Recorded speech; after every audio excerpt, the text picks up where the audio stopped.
Hello മക്കളെ, നമ്മൾ ഇന്ന് സുപ്രധാന നിയമങ്ങളിലെ ഏറ്റവും പ്രധാനപ്പെട്ട വിവരാവകാശ നിയമവുമായി ബന്ധപ്പെട്ട ഒരു ക്ലാസ് ആണ്. അപ്പൊ വിവരാവകാശ നിയമം എന്ന് പറയുന്നത് PSC എക്സാമുകളിലെ സ്ഥിരം സാന്നിധ്യമാണ് അല്ലെ. വിവരാവകാശ നിയമത്തിൽ നിന്ന് ഒരു ചോദ്യം ചോദിക്കാതെ ഇപ്പൊ PSC എക്സാം ഇല്ലെന്ന് തന്നെ പറയാം. അത്രയധികം ഇമ്പോർട്ടന്റ് ആയിട്ടുള്ള ഒരു ഭാഗമാണ് വിവരാവകാശ നിയമം.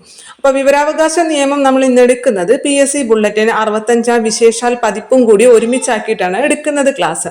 അപ്പൊ നമ്മൾ ഇതിനെ ഓൾറെഡി ഒരു നോട്ട് പ്രിപ്പയർ ചെയ്ത് വെച്ചിട്ടുണ്ടായിരുന്നു. പക്ഷെ നമ്മൾ അതിനുശേഷം PSC ബുള്ളറ്റിൻ വായിച്ചപ്പോഴാണ് മനസ്സിലായത് നമ്മൾ പ്രിപ്പയർ ചെയ്ത നോട്ടിൽ പറഞ്ഞിരിക്കുന്ന കാര്യങ്ങൾ മാത്രമേ PSC ബുള്ളറ്റിനിലും പറഞ്ഞിട്ടുള്ളൂ. അപ്പൊ അതുകൊണ്ട് ഞാൻ ആദ്യം അത് നിങ്ങൾക്കൊന്ന് പറഞ്ഞു തരാം.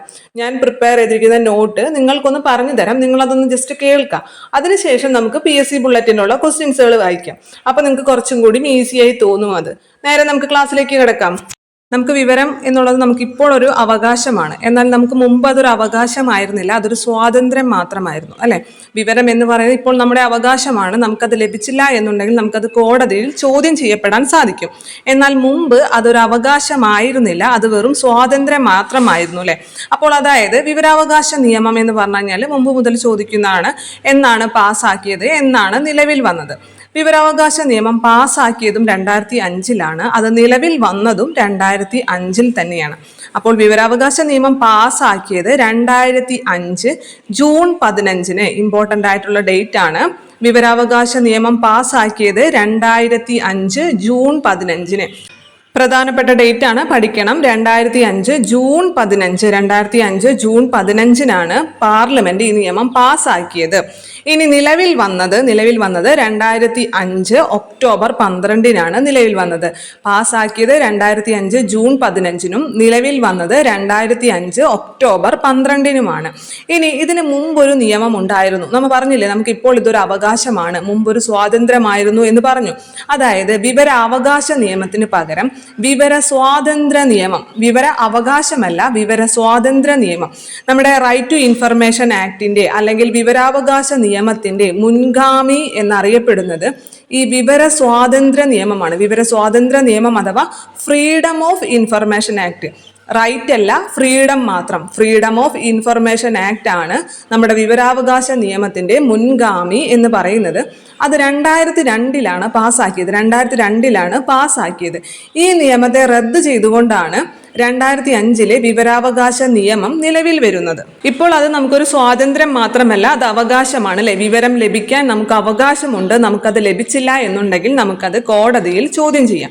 ഇനി ഈ വിവരാവകാശ നിയമം ഇന്ത്യയിൽ കൊണ്ടുവരാൻ കാരണമായിട്ടുള്ള ഒരു സംഘടനയുണ്ട്, മസ്ദൂർ കിസാൻ ശക്തി സംഘടൻ. ഏതാണ് സംഘടനയുടെ പേര്? മസ്ദൂർ കിസാൻ ശക്തി സംഘടൻ. ഇതിന് നേതൃത്വം നൽകിയ വ്യക്തിയുടെ പേര് അരുണ റോയ്. രണ്ടും ചോദിച്ചിട്ടുള്ളതാണ്. കിസാൻ മസ്ദൂർ ശക്തി സംഘടനയാണ് വിവരാവകാശ നിയമം ഇന്ത്യയിൽ പാസ്സാക്കാൻ കാരണമായിട്ടുള്ള സംഘടന എന്ന് പറയുന്നത്. അതിന് നേതൃത്വം നൽകിയ വ്യക്തി എന്ന് പറയുന്നത് അരുണ റോയ് ആണ്. ഇനി വിവരാവകാശ നിയമം ആദ്യമായി പാസ്സാക്കിയത് എവിടെയാണ്? സ്വീഡനിലാണ് ആദ്യമായിട്ട് വിവരാവകാശ നിയമം പാസ്സാക്കിയത്. 1766-ലാണ്. ഇനി ഇന്ത്യ എന്ന് പറയുന്നത് 55-ാമത്തെ രാജ്യമാണ്. വിവരാവകാശ നിയമം പാസ്സാക്കുന്ന 55-ാമത്തെ രാജ്യമാണ് ഇന്ത്യ എന്ന് പറയുന്നത്. ഇനി ഈ വിവരാവകാശ നിയമത്തെ ഒരു മൗലികാവകാശമാക്കി നമ്മുടെ സുപ്രീം കോടതി പ്രഖ്യാപിച്ചു. അത് ഏത് ആർട്ടിക്കിൾ പ്രകാരമാണ് എന്ന് ചോദിച്ചു കഴിഞ്ഞാൽ article 19 sub close 1A. Article 19 sub close 1A. അതായത് നമ്മുടെ ആർട്ടിക്കിൾ 19 സബ് ക്ലോസ് 1A എന്താണ് പറയുന്നത്? നമുക്ക് അഭിപ്രായത്തിനുള്ള സ്വാതന്ത്ര്യമുണ്ട് എന്ന് നമുക്ക് പറയുന്നത് അല്ലെ. അതായത് നമുക്ക് അഭിപ്രായം എന്ന് പറഞ്ഞ വാക്കുകൊണ്ട് മാത്രമല്ല, നമുക്ക് പുസ്തകങ്ങളിൽ കൂടി, സിനിമകളിൽ കൂടി, ബാനറുകളിൽ കൂടിയൊക്കെ നമുക്ക്, അല്ലെങ്കിൽ നമുക്ക് പത്രത്തിൽ കൂടിയൊക്കെ നമ്മുടെ അഭിപ്രായങ്ങൾ നമുക്ക് പ്രചരിപ്പിക്കുന്നതിന് പറയുന്നതിനുള്ള അവകാശമുണ്ട് എന്ന് പറയുന്ന ആർട്ടിക്കിളാണ് ആർട്ടിക്കിൾ 19 സബ് ക്ലോസ് 1 എന്ന് പറയുന്നത്. നമ്മുടെ മൗലികാവകാശങ്ങളിൽ പെട്ട പ്രധാനപ്പെട്ട ഒരു ആർട്ടിക്കിളാണ് അല്ലെ, ആർട്ടിക്കിൾ 19 1A. ഇതിലെ ആർട്ടിക്കിൾ 19 സബ് ക്ലോസ് 1A പ്രകാരമാണ് നമ്മുടെ വിവരാവകാശം എന്നുള്ളത് ഒരു മൗലികാവകാശമാണ് എന്ന് സുപ്രീം കോടതി പ്രഖ്യാപിച്ചത് എന്നും കൂടിയും ഓർത്തിരിക്കുക. ഇനി വിവരാവകാശ നിയമം നമ്മുടെ ഇവിടെ 2005-ലാണ് ഇന്ത്യ പാസ്സാക്കിയത് അല്ലേ. 2005 ജൂൺ 15 പാർലമെന്റ് പാസ്സാക്കി, 2005 ഒക്ടോബർ 12 നിലവിൽ വന്നു.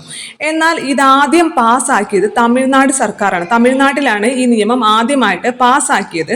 അത് 1997 അപ്പൊ നമ്മുടെ പാർലമെന്റ് പാസ്സാക്കുന്നതിന് മുൻപ് തമിഴ്നാട് സർക്കാർ അല്ലെ, തമിഴ്നാട് സംസ്ഥാനം ഈ വിവരാവകാശ നിയമം പാസ്സാക്കിയിട്ടുണ്ടായിരുന്നു. അതെന്നാണ് 1997. അപ്പൊ ആദ്യത്തെ സംസ്ഥാനം, വിവരാവകാശ നിയമം പാസ്സാക്കിയ ആദ്യ സംസ്ഥാനം എന്ന് ചോദിച്ചു കഴിഞ്ഞാൽ തമിഴ്നാടാണ്. രണ്ടാമത്തെ സംസ്ഥാനം ഗോവയാണ്. മൂന്നാമത്തെ സംസ്ഥാനം രാജസ്ഥാനുമാണ്. ഇനി ഇത് പാസ്സാക്കിയ ആദ്യത്തെ കേന്ദ്രഭരണ പ്രദേശം എന്ന് ചോദിച്ചു കഴിഞ്ഞാൽ അത് ഡൽഹിയാണ്. ആദ്യത്തെ കേന്ദ്രഭരണ പ്രദേശം എന്ന് ചോദിച്ചു കഴിഞ്ഞാൽ അത് ഡൽഹിയാണ്. ഇനി ഇങ്ങനെ ചോദിക്കുകയാണ്, വിവരാവകാശ പ്രസ്ഥാനം ആരംഭിച്ച സംസ്ഥാനം. വിവരാവകാശ പ്രസ്ഥാനമാണ്. അപ്പൊ പ്രസ്ഥാനം എന്ന് പറയുമ്പോൾ അത് എവിടെയാണ് ആരംഭിച്ചത്? രാജസ്ഥാനിലാണ് അല്ലെ. കിസാൻ മസ്ദൂർ ശക്തി സംഘടൻ എന്ന് പറഞ്ഞ ഒരു പ്രസ്ഥാനം ആരംഭിച്ചത് എവിടെയാണ്? രാജസ്ഥാനിലാണ്. അപ്പോൾ വിവരാവകാശ പ്രസ്ഥാനം ആരംഭിച്ച സംസ്ഥാനം എന്ന് ചോദിച്ചു കഴിഞ്ഞാൽ രാജസ്ഥാൻ എഴുതണം. അതേപോലെ തന്നെ നമ്മുടെ ഈ സ്വാതന്ത്ര്യത്തിന് ശേഷം, സ്വാതന്ത്ര്യ ലബ്ധിക്ക് ശേഷം ഇന്ത്യൻ പാർലമെന്റ് പാസ്സാക്കിയിട്ടുള്ള നിയമങ്ങളിൽ ഏറ്റവും കൂടുതൽ ജനാധിപത്യ മൂല്യം അവകാശപ്പെടുന്ന ഒരു നിയമമാണ് ഈ 2005 വിവരാവകാശ നിയമം എന്ന് പറയുന്നത്. ജനങ്ങൾക്ക് അത്രയധികം പ്രാധാന്യം നൽകുന്ന ഒരു നിയമമാണ് അല്ലെ. അതായത് സർക്കാരിന്റെ എല്ലാ ആക്ടിവിറ്റീസും, എല്ലാ ഭരണകാര്യങ്ങളും സുതാര്യമായിരിക്കണം, ജനങ്ങൾക്ക് കൂടി അതിലുള്ളൊരു ഇൻവോൾവ്മെന്റ് ഉറപ്പ് നൽകുന്ന ഒരു നിയമമാണ് 2005 വിവരാവകാശ നിയമം എന്ന് പറയുന്നത്. അതുകൊണ്ട് തന്നെ സ്വാതന്ത്ര്യത്തിന് ശേഷം പാസ്സാക്കിയിട്ടുള്ള, ഇന്ത്യൻ പാർലമെന്റ് പാസ്സാക്കിയിട്ടുള്ള നിയമങ്ങളിൽ ഏറ്റവും കൂടുതൽ ജനാധിപത്യ മൂല്യമുള്ള നിയമം ഏതെന്ന് ചോദിച്ചു കഴിഞ്ഞാൽ അത് വിവരാവകാശ നിയമമാണ്. അതുകൊണ്ട് തന്നെ അതിനെ watch dog of Indian democracy എന്നാണ് അറിയപ്പെടുന്നത്. അപ്പോൾ watch dog of Indian democracy എന്നറിയപ്പെടുന്ന നിയമം ഏതെന്ന് ചോദിച്ചു കഴിഞ്ഞാൽ അത് വിവരാവകാശ നിയമം 2005.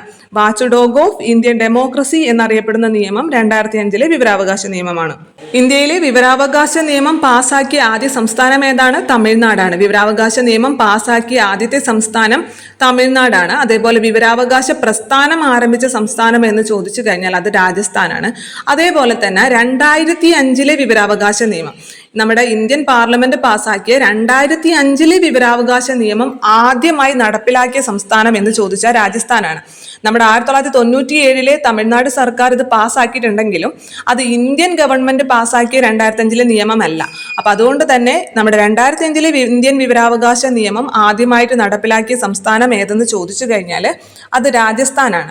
പിന്നെ അതേപോലെ തന്നെ മുമ്പ് പ്രീവിയസ്ലി ചോദിച്ചൊരു ചോദ്യമാണ്, വിവരാവകാശ നിയമം നിലവിൽ വരാൻ കാരണമായിട്ടുള്ള കേസ് ഏതെന്ന്. കേസ് ഏതാണ്? രാജനാരായണൻ വേഴ്സസ് UP ആണ്. രാജനാരായണൻ വേഴ്സസ് UP എന്ന കേസാണ് ഈ വിവരാവകാശ നിയമം വരാൻ കാരണമായിട്ടുള്ള കേസ് എന്ന് പറയുന്നത്. അത് മുമ്പ് ചോദിച്ചിട്ടുള്ള ചോദ്യമാണ്, ശ്രദ്ധിക്കണം. വിവരാവകാശ നിയമം നിലവിൽ വരാൻ കാരണമായ കേസ് രാജനാരായണൻ വേഴ്സസ് UP. വിവരാവകാശ നിയമം നിലവിൽ വരാൻ കാരണമായ സംഘടന കിസാൻ മസ്ദൂർ ശക്തി സംഘടന. അതിന്റെ നേതാവ് ആരായിരുന്നു? അരുണ റോയ് ആയിരുന്നു. 2005 വിവരാവകാശ നിയമം പാസ്സാക്കിയത് അല്ലെ. അപ്പൊ ആ സമയത്തെ പ്രധാനമന്ത്രി എന്ന് പറയുന്നത് മൻമോഹൻ സിംഗും പ്രസിഡന്റ് എന്ന് പറയുന്നത് അബ്ദുൽ കലാം ആയിരുന്നു, APJ അബ്ദുൽ കലാമും ആയിരുന്നു. അപ്പൊ രണ്ടുപേരും ശ്രദ്ധിക്കണം. പ്രസിഡന്റ് എന്ന് പറയുന്നത് APJ അബ്ദുൽ കലാമും പ്രധാനമന്ത്രി എന്ന് പറയുന്നത് മൻമോഹൻ സിംഗും ആയിരുന്നു. ഇനി ഇതിൽ വരുന്ന പട്ടികകൾ, അതുപോലെ വകുപ്പുകൾ, പിന്നെ സെക്ഷൻസ്, അപ്പൊ ഇത്രയും കാര്യങ്ങൾ നമ്മൾ ജസ്റ്റ് ഒന്ന് മനസ്സിലാക്കി വെക്കുക. ഇതിൽ മൊത്തം വരുന്ന ഷെഡ്യൂള് അഥവാ പട്ടികകൾ എന്ന് പറയുന്നത് 2 എണ്ണം മാത്രമാണ്. 2 പട്ടികകൾ മാത്രമേ ഉള്ളൂ. അപ്പൊ പട്ടികകൾ 2 എണ്ണം മാത്രമാണ് ഉള്ളത്. അപ്പൊ 2 എണ്ണം മാത്രമേ ഉള്ളൂ. അതുകൊണ്ട് തന്നെ നമുക്കത് പഠിക്കാൻ എളുപ്പമാണ്. ഒന്നാമത്തെ പട്ടിക എന്ന് പറയുന്നത് ഇവരുടെ സത്യപ്രതിജ്ഞനെ കുറിച്ചാണ് പറയുന്നത്. നമ്മുടെ ആരാണ് ഈ മുഖ്യ വിവരാവകാശ കമ്മീഷണറും അതേപോലെ തന്നെ ബാക്കിയുള്ള കമ്മീഷണർമാരും അവരൊരു സത്യപ്രതിജ്ഞ അല്ലെ, ഓത്ത് ആൻഡ് എഫർമേഷൻ എന്ന് പറയും. അതിനെക്കുറിച്ചാണ് ഈ പട്ടിക 1 പറയുന്നത്. ഇനി പട്ടിക 2 പറയുന്നത് ഏതൊക്കെ സ്ഥാപനങ്ങളെ ഇതിൽ നിന്നും ഒഴിവാക്കിയിരിക്കുന്നു അല്ലെ. ചില സ്ഥാപനങ്ങൾക്ക് നമ്മളോട് വിവരം ആവശ്യപ്പെട്ടാലും അവർ നൽകേണ്ട ആവശ്യമില്ല. പ്രധാനമായിട്ടും നമ്മുടെ സുരക്ഷയുമായി ബന്ധപ്പെട്ട് നിൽക്കുന്ന സ്ഥാപനങ്ങൾ അല്ലെ, നമ്മുടെ ഇന്ത്യയുടെ സുരക്ഷയുമായി ബന്ധപ്പെട്ട് നിൽക്കുന്ന സ്ഥാപനങ്ങളൊന്നും തന്നെ അവരെ വിവരങ്ങൾ നൽകേണ്ട ആവശ്യമില്ല. അപ്പൊ ഏതൊക്കെ സ്ഥാപനങ്ങളാണ് ഈ വിവരങ്ങൾ നൽകേണ്ട ആവശ്യമില്ലാത്തത് എന്നാണ് പട്ടിക 2 പറഞ്ഞിരിക്കുന്നത്. പട്ടിക 1 പറഞ്ഞിരിക്കുന്നത് ഓത്ത് ആൻഡ് എഫർമേഷൻ അഥവാ നമ്മുടെ സത്യപ്രതിജ്ഞ.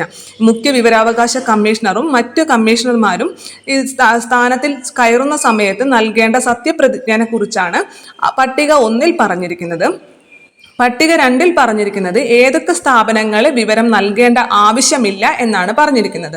അതിനുശേഷം പിന്നെ വരുന്നത് നമ്മുടെ ചാപ്റ്റേഴ്സ് അഥവാ അധ്യായങ്ങൾ അല്ലെ. നമ്മളൊരു ബുക്ക് എടുക്കുകയാണെന്നുണ്ടെങ്കിൽ, നമ്മൾ ടെക്സ്റ്റ് ബുക്ക് എടുക്കുകയാണെങ്കിൽ അതിൽ ചാപ്റ്റേഴ്സ് ആയിട്ട് തിരിച്ചിട്ടുണ്ടാവും അല്ലെ. അപ്പൊ അതുപോലെ തന്നെ കുറെ ചാപ്റ്റേഴ്സ് ആയിട്ട് തിരിച്ചിട്ടുണ്ട്. 6 ചാപ്റ്ററുകളായിട്ടാണ് തിരിച്ചിരിക്കുന്നത്. 6 ചാപ്റ്റർ അഥവാ 6 അധ്യായങ്ങളായിട്ടാണ് തിരിച്ചിരിക്കുന്നത്. പിന്നെ അതേപോലെ തന്നെ ഇതിനുള്ളിൽ സെക്ഷൻസുകളായും തിരിച്ചിട്ടുണ്ട്, വകുപ്പുകളായും തിരിച്ചിട്ടുണ്ട്. ടോട്ടൽ 31 വകുപ്പുകളാണ് ഉള്ളത്. അപ്പൊ നമ്മൾ ഈ ഓരോരോ വകുപ്പുകളും എന്താന്ന് പഠിക്കേണ്ട, പക്ഷെ അതിൽ പറഞ്ഞിരിക്കുന്ന കണ്ടന്റ് എന്താന്ന് കൃത്യമായി മനസ്സിലാക്കി വെക്കണം. അപ്പൊ എത്ര പട്ടികയുണ്ട്? 2 പട്ടികയാണ് ഉള്ളത് അല്ലെ. നമ്മൾ പട്ടിക എന്ന് പറയുമ്പോൾ കൂടുതലായിട്ട് എന്തെങ്കിലും എക്സ്ട്രാ ഇൻഫർമേഷൻ നമ്മൾ ആഡ് ചെയ്യുന്നതാണ് ഈ പട്ടികയിൽ. അപ്പൊ പട്ടിക 2 അത് നമുക്കവിടെ മാറ്റി വെക്കാം. പിന്നെ വരുന്നത് അധ്യായങ്ങളാണ്. അധ്യായങ്ങൾ 6 അധ്യായങ്ങളാണ്. ഈ 6 അധ്യായങ്ങളുടെ ഉള്ളിലായിട്ട് 31 വകുപ്പുകൾ അഥവാ സെക്ഷൻസ് ഉണ്ട്. 6 അധ്യായങ്ങളുണ്ട്. 6 അധ്യായങ്ങളുടെ ഉള്ളില് 31 വകുപ്പുകൾ അഥവാ സെഷൻസ് ഉണ്ട്. ഇതിൽ പട്ടിക 2 നമ്മൾ പറഞ്ഞു കഴിഞ്ഞു അല്ലെ. അതേപോലെ തന്നെ 6 അധ്യായങ്ങളേ ഉള്ളൂ. 6 അധ്യായങ്ങളും എന്താണെന്ന് ജസ്റ്റ് ഒന്ന് മനസ്സിലാക്കി വെക്കുക. ഒന്നാമത്തെ അധ്യായം പ്രിലിമിനറി എന്ന് പറഞ്ഞു കഴിഞ്ഞാൽ ഏറ്റവും തുടക്കത്തിൽ വരുന്ന കാര്യങ്ങൾ. ഇതിന്റെയൊക്കെ ഡെഫിനിഷൻ ഉണ്ടല്ലോ. എന്താണ് വിവരം, അതേപോലെ തന്നെ എന്താണ് വിവരാവകാശം, എന്താണ് പൊതുസ്ഥാപനങ്ങൾ എന്നൊക്കെയുള്ള ഈ ഡെഫിനിഷൻസ്, അതിന്റെയൊക്കെ നിർവചനങ്ങൾ നൽകിയിരിക്കുന്ന അധ്യായമാണ് ഒന്നാമത്തെ അധ്യായം, അതായത് പ്രിലിമിനറി എന്ന് പറയുന്നു. രണ്ടാമത്തെ അധ്യായമാണ് നമുക്ക് ഏറ്റവും കൂടുതൽ പഠിക്കാനുള്ള അധ്യായം എന്ന് പറയുന്നത്. അതായത് നമ്മുടെ വിവരത്തിനുള്ള അവകാശം, നമുക്ക് ഓരോരുത്തർക്കും ഉള്ള വിവരത്തിനുള്ള അവകാശത്തെ കുറിച്ചിട്ടും അതേപോലെ തന്നെ അധികാരികളുടെ കടമകളും, നമുക്ക് അവർ വിവരങ്ങൾ നൽകണല്ലേ, അവരുടെ കടമകളെ കുറിച്ചിട്ടും നമ്മുടെ അവകാശത്തെ കുറിച്ചിട്ടും അധികാരികളുടെ കടമകളെ കുറിച്ചുമാണ് രണ്ടാമത്തെ അധ്യായത്തിൽ പറയുന്നത്. മൂന്നാമത്തെ അധ്യായം എന്ന് പറഞ്ഞാൽ കേന്ദ്ര വിവരാവകാശ കമ്മീഷണറെ കുറിച്ചും 4ാമത്തെ അധ്യായം സംസ്ഥാന വിവരാവകാശ കമ്മീഷണറെ കുറിച്ചാണ് പറഞ്ഞിട്ടുള്ളത്. 5ാമത്തെ അധ്യായത്തിലേക്ക് വരുമ്പോൾ പ്രധാനമായിട്ടും പിഴകള്, അതേപോലെ തന്നെ അപ്പീൽ പോകാനുള്ള അല്ലെ, നമ്മുടെ അപ്പീൽ പോകേണ്ട കാര്യങ്ങളെ കുറിച്ചിട്ട്, പിന്നെ അതേപോലെ തന്നെ ഈ കമ്മീഷണറുകളുടെയൊക്കെ ചുമതലകളെ കുറിച്ചും പറഞ്ഞിട്ടുണ്ട്. 6ാമത്തെ അധ്യായം എന്ന് പറയുമ്പോൾ അവസാനത്തെ അധ്യായമാണ് മിസലേനിയസ് അഥവാ പല വക, അതായത് ബാക്കിയുള്ള കുറച്ച് കാര്യങ്ങളൊക്കെ എക്സ്ട്രാ കാര്യങ്ങളൊക്കെയാണ് ആഡ് ചെയ്തിരിക്കുന്നത്. മിസലേനിയസ് എന്ന് നമുക്ക് പറയാം. അപ്പൊ 6 അധ്യായങ്ങളുണ്ട്. ഒന്നാമത്തെ അധ്യായം എന്താണ്? പ്രിലിമിനറി അഥവാ ഈ നമ്മുടെ നിർവചനങ്ങൾ, വിവരം എന്താണ്, വിവരാവകാശം എന്താണ്, പൊതുസ്ഥാപനം എന്താണ് എന്നൊക്കെ ഉള്ളതിന്റെ നിർവചനങ്ങളാണ് ഒന്നാമത്തെ അധ്യായത്തില്. 2ാമത്തെ അധ്യായം എന്ന് പറയുമ്പോൾ വിവരത്തിനുള്ള നമ്മുടെ അവകാശത്തെക്കുറിച്ചും അധികാരികളുടെ കടമകളെ കുറിച്ചും പറഞ്ഞിരിക്കുന്നു. 3ാമത്തെ അധ്യായം കേന്ദ്ര വിവരാവകാശ കമ്മീഷണറെ കുറിച്ചും 4ാമത്തെ അധ്യായം സംസ്ഥാന വിവരാവകാശ കമ്മീഷണറെ കുറിച്ചുമാണ് പറഞ്ഞിട്ടുള്ളത്. 5ാമത്തെ എന്ന് പറയുമ്പോൾ അപ്പീലുകളെ കുറിച്ചിട്ടും പിഴകളെ കുറിച്ചും അതേപോലെ തന്നെ ഈ കമ്മീഷനുകളുടെ അധികാരത്തെ കുറിച്ചും ചുമതലകളെ കുറിച്ചും പറഞ്ഞിരിക്കുന്നു. 6ാമത്തെ എന്ന് പറയുമ്പോൾ മിസലേനിയസ് അഥവാ പല വകയാണ്. അപ്പൊ ഈ അധ്യായങ്ങളും പഠിച്ചു വെക്കുക. പിന്നെ ഉള്ളത് 31 സെക്ഷൻസ് ആണ്. അതിൽ നമുക്ക് പ്രധാനപ്പെട്ട പഠിക്കേണ്ട സെക്ഷൻസുകൾ ഞാൻ പറയാം. അതിൽ ആ സെക്ഷൻസ് നമ്പർ നിങ്ങൾ പഠിക്കുന്നതിനേക്കാൾ കൂടുതൽ അതിലെന്താണ് പറഞ്ഞിരിക്കുന്നത്, അതിന്റെ ഉള്ളടക്കം എന്താണെന്ന് കൃത്യമായി മനസ്സിലാക്കാം. ആദ്യത്തെ സെക്ഷൻ എന്ന് പറയുന്നത് സെക്ഷൻ 2 ആണ്. സെക്ഷൻ 2 ഈ ഒന്നാമത്തെ സെക്ഷനും 2ാമത്തെ സെക്ഷനും ആദ്യത്തെ അധ്യായത്തിലാണ് വരുന്നത്. ആദ്യത്തെ അധ്യായം എന്ന് പറഞ്ഞാൽ നമ്മൾ ഈ നിർവചനങ്ങൾ നൽകിയിരിക്കുന്ന അധ്യായത്തിലാണ് വന്നിരിക്കുന്നത്. അപ്പൊ അതുകൊണ്ട് തന്നെ ഈ 2ാമത്തെ സെക്ഷൻ എന്ന് പറയുന്നത് ഇതിന്റെ നിർവചനങ്ങളാണ് കൊടുത്തിരിക്കുന്നത്. അതിൽ നമ്മൾ ആ നിർവചനം ഒന്നും കാണാതെ പഠിക്കേണ്ട. നമ്മൾ മനസ്സിലാക്കേണ്ടത് ഒന്നാമത്തത് വിവരം എന്ന് പറഞ്ഞാൽ എന്താണ്? വിവരം എന്ന് പറഞ്ഞാൽ ഒരു ഓഫീസിൽ സൂക്ഷിച്ചിരിക്കുന്ന രേഖകൾ മാത്രമല്ല വിവരം എന്ന് പറയുന്നത്. അതായത് നമ്മുടെ സർക്കുലറുകൾ, അവരുടെ ഉത്തരവുകൾ, ഇമെയിലുകൾ, റിപ്പോർട്ടുകൾ, ഇതുപോലുള്ള അഭിപ്രായങ്ങൾ, അതേപോലെ തന്നെ സാമ്പിളുകൾ, മാതൃകകൾ, ഇലക്ട്രോണിക് മാധ്യമങ്ങളിലുള്ള വിവരങ്ങൾ, അതേപോലെ തന്നെ ഏതെങ്കിലും മാധ്യമത്തിൽ വന്നിരിക്കുന്ന റിപ്പോർട്ടുകൾ, ഇതൊക്കെ എന്താണ്? വിവരങ്ങൾ എന്ന വകുപ്പിൽ പെടും. അപ്പൊ വിവരം എന്ന് പറഞ്ഞു കഴിഞ്ഞാൽ ഏതെങ്കിലും ഒരു സർക്കാർ ഓഫീസിലിരിക്കുന്ന വിവരങ്ങൾ അല്ലെങ്കിൽ അവരുടെ ഫയലിൽ ശേഖരിച്ചു വെച്ചിരിക്കുന്ന വിവരങ്ങൾ മാത്രമല്ല, ഇതെല്ലാം പെടുന്നു മനസ്സിലാക്കി വയ്ക്കുക. അതേപോലെ തന്നെ വിവരാവകാശം എന്ന് പറഞ്ഞു കഴിഞ്ഞാൽ ഏതെങ്കിലും രേഖ ലഭിക്കാൻ മാത്രമല്ല, നമുക്കത് പരിശോധിക്കാനും അവിടെ നേരിട്ട് ചെന്ന് പരിശോധിക്കാനും, രേഖകളാണെങ്കിലും അവരുടെ ജോലിയാണെങ്കിലും അത് പരിശോധിക്കാനും പകർപ്പുകളും സാമ്പിളുകളും ആവശ്യപ്പെടാനുമുള്ള അവകാശമുണ്ട്. അപ്പൊ വിവരാവകാശം എന്ന് പറഞ്ഞാൽ ഏതെങ്കിലും ഒരു രേഖ മാത്രം, ആ ഒരു രേഖയുടെ കോപ്പിയല്ല, അല്ലെങ്കിൽ ഏതെങ്കിലും ഒരു നമ്മൾ ചോദിച്ച ചോദ്യത്തിനുള്ള മറുപടിയല്ല. നമുക്ക് അതിന്റെ പകർപ്പുകൾ ലഭിക്കാൻ, അതിന്റെ സാമ്പിളുകൾ ലഭിക്കാൻ, അതേപോലെ തന്നെ നമുക്ക് നേരിട്ട് ചെന്ന് പരിശോധിക്കാനും നമുക്ക് അവകാശമുണ്ട്. ഇനി അതേപോലെ തന്നെ പൊതു അധികാരി എന്താണെന്ന് ചോദിച്ചു കഴിഞ്ഞാൽ, നിങ്ങൾക്ക് ഇപ്പോൾ ഒരാളെ തന്നിട്ട് ഇയാൾ പൊതു അധികാരിയിൽ പെടുമോ എന്ന് ചോദിച്ചു കഴിഞ്ഞാൽ നിങ്ങൾ മനസ്സിലാക്കേണ്ടത് അയാൾ സർക്കാരിന്റെ എന്തെങ്കിലും ധനസഹായം കൈപ്പറ്റുന്നുണ്ടോ എന്ന് മാത്രം ചിന്തിച്ചാൽ മതി. സർക്കാരിന്റെ ഏതെങ്കിലും രീതിയിൽ സർക്കാരിന്റെ ധനസഹായം കൈപ്പറ്റുന്നുണ്ടെങ്കിൽ അയാൾ എന്താണ്? അയാൾ ഒരു പൊതു അധികാരിയാണ്. അപ്പൊ ആദ്യം പറഞ്ഞത് വിവരമാണ്. വിവരം എന്ന് പറഞ്ഞു കഴിഞ്ഞാൽ നമ്മുടെ ഒരു ഓഫീസിലിരിക്കുന്ന ഫയലുകൾ മാത്രമല്ല, അത് ഇലക്ട്രോണിക് സംവിധാനത്തിലുള്ള മാധ്യമത്തിലുള്ള കാര്യങ്ങളാവാം, സാമ്പിളുകളാവാം, റിപ്പോർട്ടുകളാവാം, സർക്കുലറുകളാവാം, രേഖകളാവാം, പ്രമാണങ്ങളാവാം, ഇമെയിലുകളാവാം, എല്ലാതും വിവരങ്ങളിൽ ഉൾപ്പെടുന്നു. അതേപോലെ തന്നെ വിവരാവകാശം എന്ന് പറഞ്ഞു കഴിഞ്ഞാൽ ഏതെങ്കിലും നമ്മൾ ചോദിച്ച ചോദ്യത്തിനുള്ള മറുപടി മാത്രമല്ല, നമുക്ക് ഈ സാമ്പിളുകൾ, ഈ രേഖകളുടെയൊക്കെ സാമ്പിളുകൾ, കോപ്പികൾ കിട്ടാനുള്ള അവകാശമുണ്ട്. അതേപോലെ തന്നെ നമുക്ക് അവിടെ നേരിട്ട് ചെന്ന് വിവരങ്ങൾ പരിശോധിക്കാനുള്ള അവകാശവുമുണ്ട്. പൊതു അധികാരി എന്ന് പറഞ്ഞു കഴിഞ്ഞാൽ അയാൾ സർക്കാരിൻ്റെ ഏതെങ്കിലും രീതിയിലുള്ള ധനസഹായം കൈപ്പറ്റുന്നുണ്ട് എങ്കിൽ അയാൾ ഒരു പൊതു അധികാരിയാണെന്നും മനസ്സിലാക്കുക. അപ്പം ഇതാണ്, ഈ നിർവചനങ്ങളാണ് എന്തിൽ പറഞ്ഞിരിക്കുന്നത്? സെക്ഷൻ 2 പറഞ്ഞിരിക്കുന്നത്. അടുത്തത് സെക്ഷൻ 3 സെക്ഷൻ 3 എന്താണ് പറഞ്ഞിരിക്കുന്നത് എന്ന് വെച്ചാൽ സെക്ഷൻ 3 മുതൽ 11 വരെ വരുന്നത് ഈ ചാപ്റ്റർ 2 അഥവാ അധ്യായം 2 വരുന്നത്. അപ്പൊ ഇതിൽ പറഞ്ഞിരിക്കുന്നത്, സെക്ഷൻ 3 പറഞ്ഞിരിക്കുന്നത് വിവരത്തിനുള്ള അവകാശം ആർക്കാണ് എന്നുള്ളതാണ്. അതായത് നമുക്കൊരു വിവരാവകാശം അല്ലെ ഫയൽ ചെയ്യാൻ ആർക്കൊക്കെ അവകാശമുണ്ട് എന്നാണ് പറഞ്ഞിരിക്കുന്നത്. അതിനുള്ള ഒറ്റ മറുപടി ഇന്ത്യൻ പൗരനാകണം എന്ന് മാത്രമേ ഉള്ളൂ. അവിടെ പ്രായഭേദം ഒന്നും തന്നെയുള്ള ഇന്ത്യൻ പൗരനായിട്ടുള്ള ഏതൊരു വ്യക്തിക്കും വിവരങ്ങൾ അവകാശപ്പെടാവുന്നതാണ്. അപ്പോൾ ഓപ്ഷനിൽ ചിലപ്പോൾ 18 വയസ്സിന് മുകളിലുള്ള ഇന്ത്യൻ പൗരൻ എന്നൊക്കെ തരും. അങ്ങനെ ഒരു 18 വയസ്സിന് മുകളിലാവണം എന്നൊരു നിബന്ധനകളുമില്ല. ഇന്ത്യൻ പൗരനാകണം എന്ന് മാത്രമേ ഉള്ളൂ. അതോടൊപ്പം ശ്രദ്ധിക്കുക, എന്താണ്, വിദേശ പൗരന്മാർക്ക് അല്ലെങ്കിൽ വിദേശികൾക്ക് നമ്മുടെ ഇവിടെ വന്നിട്ട് ഒരു വിവരാവകാശം ചോദിക്കാനുള്ള അവകാശമില്ല. ഇന്ത്യൻ പൗരന് മാത്രമേ ഉള്ളൂ. അപ്പൊ അതാണ് നമ്മുടെ സെക്ഷൻ 3 പറഞ്ഞിരിക്കുന്നത്. അടുത്തത് സെക്ഷൻ 6. സെക്ഷൻ 2 കഴിഞ്ഞു, 3 കഴിഞ്ഞു, 6 എന്ന് പറഞ്ഞു കഴിഞ്ഞാൽ നമ്മുടെ അപേക്ഷ സമർപ്പിക്കേണ്ട രീതികളെ കുറിച്ചാണ് പറഞ്ഞിരിക്കുന്നത്. വളരെ ഇമ്പോർട്ടൻ്റ് ആയിട്ടുള്ള ഒരു സെക്ഷനാണ് സെക്ഷൻ 6. അപേക്ഷ സമർപ്പിക്കേണ്ട രീതികൾ, അതായത് അതിലെ ഭാഷ എന്ന് പറയുന്നത്, ഭാഷ ശ്രദ്ധിക്കുക, നമുക്ക് ഹിന്ദിയിൽ വേണമെന്നുണ്ടെങ്കിലും ഇംഗ്ലീഷിൽ വേണമെന്നുണ്ടെങ്കിലും പ്രാദേശിക ഭാഷയിൽ വേണമെന്നുണ്ടെങ്കിലും നമുക്ക് അപേക്ഷ സമർപ്പിക്കാം. അപ്പോൾ ഭാഷ നമ്മൾ പ്രാദേശിക ഭാഷയോ ഇംഗ്ലീഷോ തന്നെ വേണമെന്നില്ല. നമുക്ക് ഹിന്ദിയിലാണെങ്കിലും ഇംഗ്ലീഷിലാണെങ്കിലും പ്രാദേശിക ഭാഷയിലാണെന്നുണ്ടെങ്കിലും നമുക്ക് അപേക്ഷ സമർപ്പിക്കാൻ സാധിക്കും. നേരിട്ടോ തപാൽ വഴിയോ അല്ലെങ്കിൽ ഇലക്ട്രോണിക് മാധ്യമങ്ങൾ വഴിയോ നമുക്ക് അപേക്ഷ സമർപ്പിക്കാം. പക്ഷെ നമ്മൾ പറഞ്ഞിട്ടുണ്ട് അല്ലേ, 10 രൂപ ഒരു അപേക്ഷാ ഫീസ് പറഞ്ഞിട്ടുണ്ട്. അപ്പൊ അതിന്റെ ചലാൻ അടച്ചതിന്റെ ആ റെസിപ്റ്റും കൂടി നമുക്ക് കാണിക്കണം എന്നുള്ളൂ. നമുക്ക് നേരിട്ട് വേണമെന്നുണ്ടെങ്കിലും തപാൽ മുഖേനയാണെങ്കിലും ഇലക്ട്രോണിക് മാധ്യമങ്ങൾ വഴി വേണമെന്നുണ്ടെങ്കിലും നമുക്ക് അപേക്ഷ സമർപ്പിക്കാൻ സാധിക്കും. ഇനി അപേക്ഷ സമർപ്പിക്കേണ്ടത് ആർക്കാണ്? പബ്ലിക് ഇൻഫർമേഷൻ ഓഫീസർക്കോ അസിസ്റ്റന്റ് പബ്ലിക് ഇൻഫർമേഷൻ ഓഫീസർക്കാണ്. അതായത് എല്ലാ സർക്കാർ സ്ഥാപനങ്ങളിലും ഒരു പബ്ലിക് ഇൻഫർമേഷൻ ഓഫീസർ ഉണ്ടായിരിക്കും. ഈ പബ്ലിക് ഇൻഫർമേഷൻ ഓഫീസർ എന്ന് പറഞ്ഞാൽ പ്രത്യേകമായിട്ടൊരു തസ്തിക കൊടുത്തിട്ടല്ല എല്ലാ സ്ഥാപനങ്ങളിലും വെക്കുന്നത്. എല്ലാ ഓഫീസുകളിലും അതിലെ ഏതെങ്കിലും, അവിടുത്തെ ഉദ്യോഗസ്ഥരുണ്ടല്ലോ, അതിലെ ഏതെങ്കിലും ഉയർന്ന ഉദ്യോഗസ്ഥനെ ഇതുപോലെ നിയമിച്ചിട്ടുണ്ടായിരിക്കും പബ്ലിക് ഇൻഫർമേഷൻ ഓഫീസർക്കായിട്ട്. അപ്പോൾ നമ്മൾ അപേക്ഷ വെക്കേണ്ടത് ആയ ഉദ്യോഗസ്ഥന്റെ പേര് വെച്ചിട്ടൊന്നല്ല, നമ്മൾ 2 വെച്ചിട്ട് എന്താ ചെയ്യുക, പബ്ലിക് ഇൻഫർമേഷൻ ഓഫീസർ എന്ന് വെക്കുക. അപ്പം നമ്മൾ അപേക്ഷ സമർപ്പിക്കേണ്ടത് പബ്ലിക് ഇൻഫർമേഷൻ ഓഫീസർക്കോ അസിസ്റ്റന്റ് പബ്ലിക് ഇൻഫർമേഷൻ ഓഫീസർക്കോ ആയിരിക്കണം. ഇനി അവിടെ അപേക്ഷയ്ക്ക് വന്നിരിക്കുന്ന ഒരു വ്യക്തിക്ക്, അപേക്ഷ സമർപ്പിക്കാൻ വന്നിരിക്കുന്ന വ്യക്തിക്ക് അയാൾക്ക് എഴുതാൻ അറിയില്ല എന്നുണ്ടെങ്കിൽ ആ ഉദ്യോഗസ്ഥൻ നിർബന്ധമായും സഹായിച്ചിരിക്കണം. അതേപോലെ തന്നെ അപേക്ഷ സമർപ്പിക്കാൻ വരുന്ന ആൾക്ക് അയാൾക്ക് ആവശ്യമുള്ള എല്ലാ സൗകര്യങ്ങളും ചെയ്തു കൊടുക്കണമെന്നും പറയുന്നുണ്ട്. ഇനി അപേക്ഷ സമർപ്പിക്കുന്നതിനുള്ള ഫീസ് 10 രൂപയാണ് ഫീസ്. പക്ഷേ എന്താണ്, BPL-കാർക്ക് അതിൻ്റെ ഫീസ് ഇല്ല. അതോടൊപ്പം തന്നെ നമ്മൾ മറ്റ് ഫീസുകൾ ഈടാക്കുന്നുണ്ട്. മറ്റ് ഫീസുകൾ എന്ന് പറഞ്ഞാൽ എന്താണ്, നമ്മൾ എന്തെങ്കിലും കോപ്പികൾ ആവശ്യപ്പെടുകയാണെങ്കിൽ നമ്മൾ ഒരു പേപ്പറിന് പെർ പേപ്പർ വെച്ചിട്ട് 3 രൂപ വെച്ചിട്ട് ഒരു ഷീറ്റ് പേപ്പറിന് 3 രൂപ വെച്ച് നമ്മൾ എക്സ്ട്രാ നൽകണം. അതേപോലെ തന്നെ ഇല്ല, നമ്മൾ ഇനി മറ്റെന്തെങ്കിലും ഡിജിറ്റൽ ഫോം ഇപ്പോൾ CD-യിലാക്കിയിട്ട് എങ്ങാനും തരാൻ പറയുകയാണെങ്കിൽ അതിനുള്ള ചാർജായിട്ട് 75 രൂപ നൽകണം. പേപ്പറിലാണെന്നുണ്ടെങ്കിൽ ഒരു പ്രിന്റിന് 3 രൂപ വെച്ചും, അതേപോലെ തന്നെ നമ്മൾ CD-യിലാക്കി തരാണെങ്കിൽ അതിനുള്ള ചാർജ് 75 രൂപ വെച്ചിട്ടും നമ്മൾ നൽകണം. അതേപോലെ തന്നെ നമുക്ക് നേരിട്ട് ചെന്ന് പരിശോധിക്കണം, എന്തെങ്കിലും വിവരങ്ങൾ നമുക്ക് നേരിട്ട് ചെന്ന് പരിശോധിക്കണം എന്നുണ്ടെങ്കിൽ ആദ്യത്തെ 1 മണിക്കൂർ ഫ്രീ ആണ് നമുക്ക് പരിശോധിക്കാൻ. അത് കഴിഞ്ഞ് വരുന്ന ഓരോ അരമണിക്കൂറിനും 10 രൂപ വെച്ച് ഈടാക്കും. അപ്പൊ ഫീസ് എന്ന് പറഞ്ഞാൽ, പൊതുവായിട്ട് ഫീസ് എന്ന് പറഞ്ഞാൽ 10 രൂപയാണ് ഫീസ്. വിവരാവകാശം അപേക്ഷ സമർപ്പിക്കാനുള്ള ഫീസ് 10 രൂപയാണ്.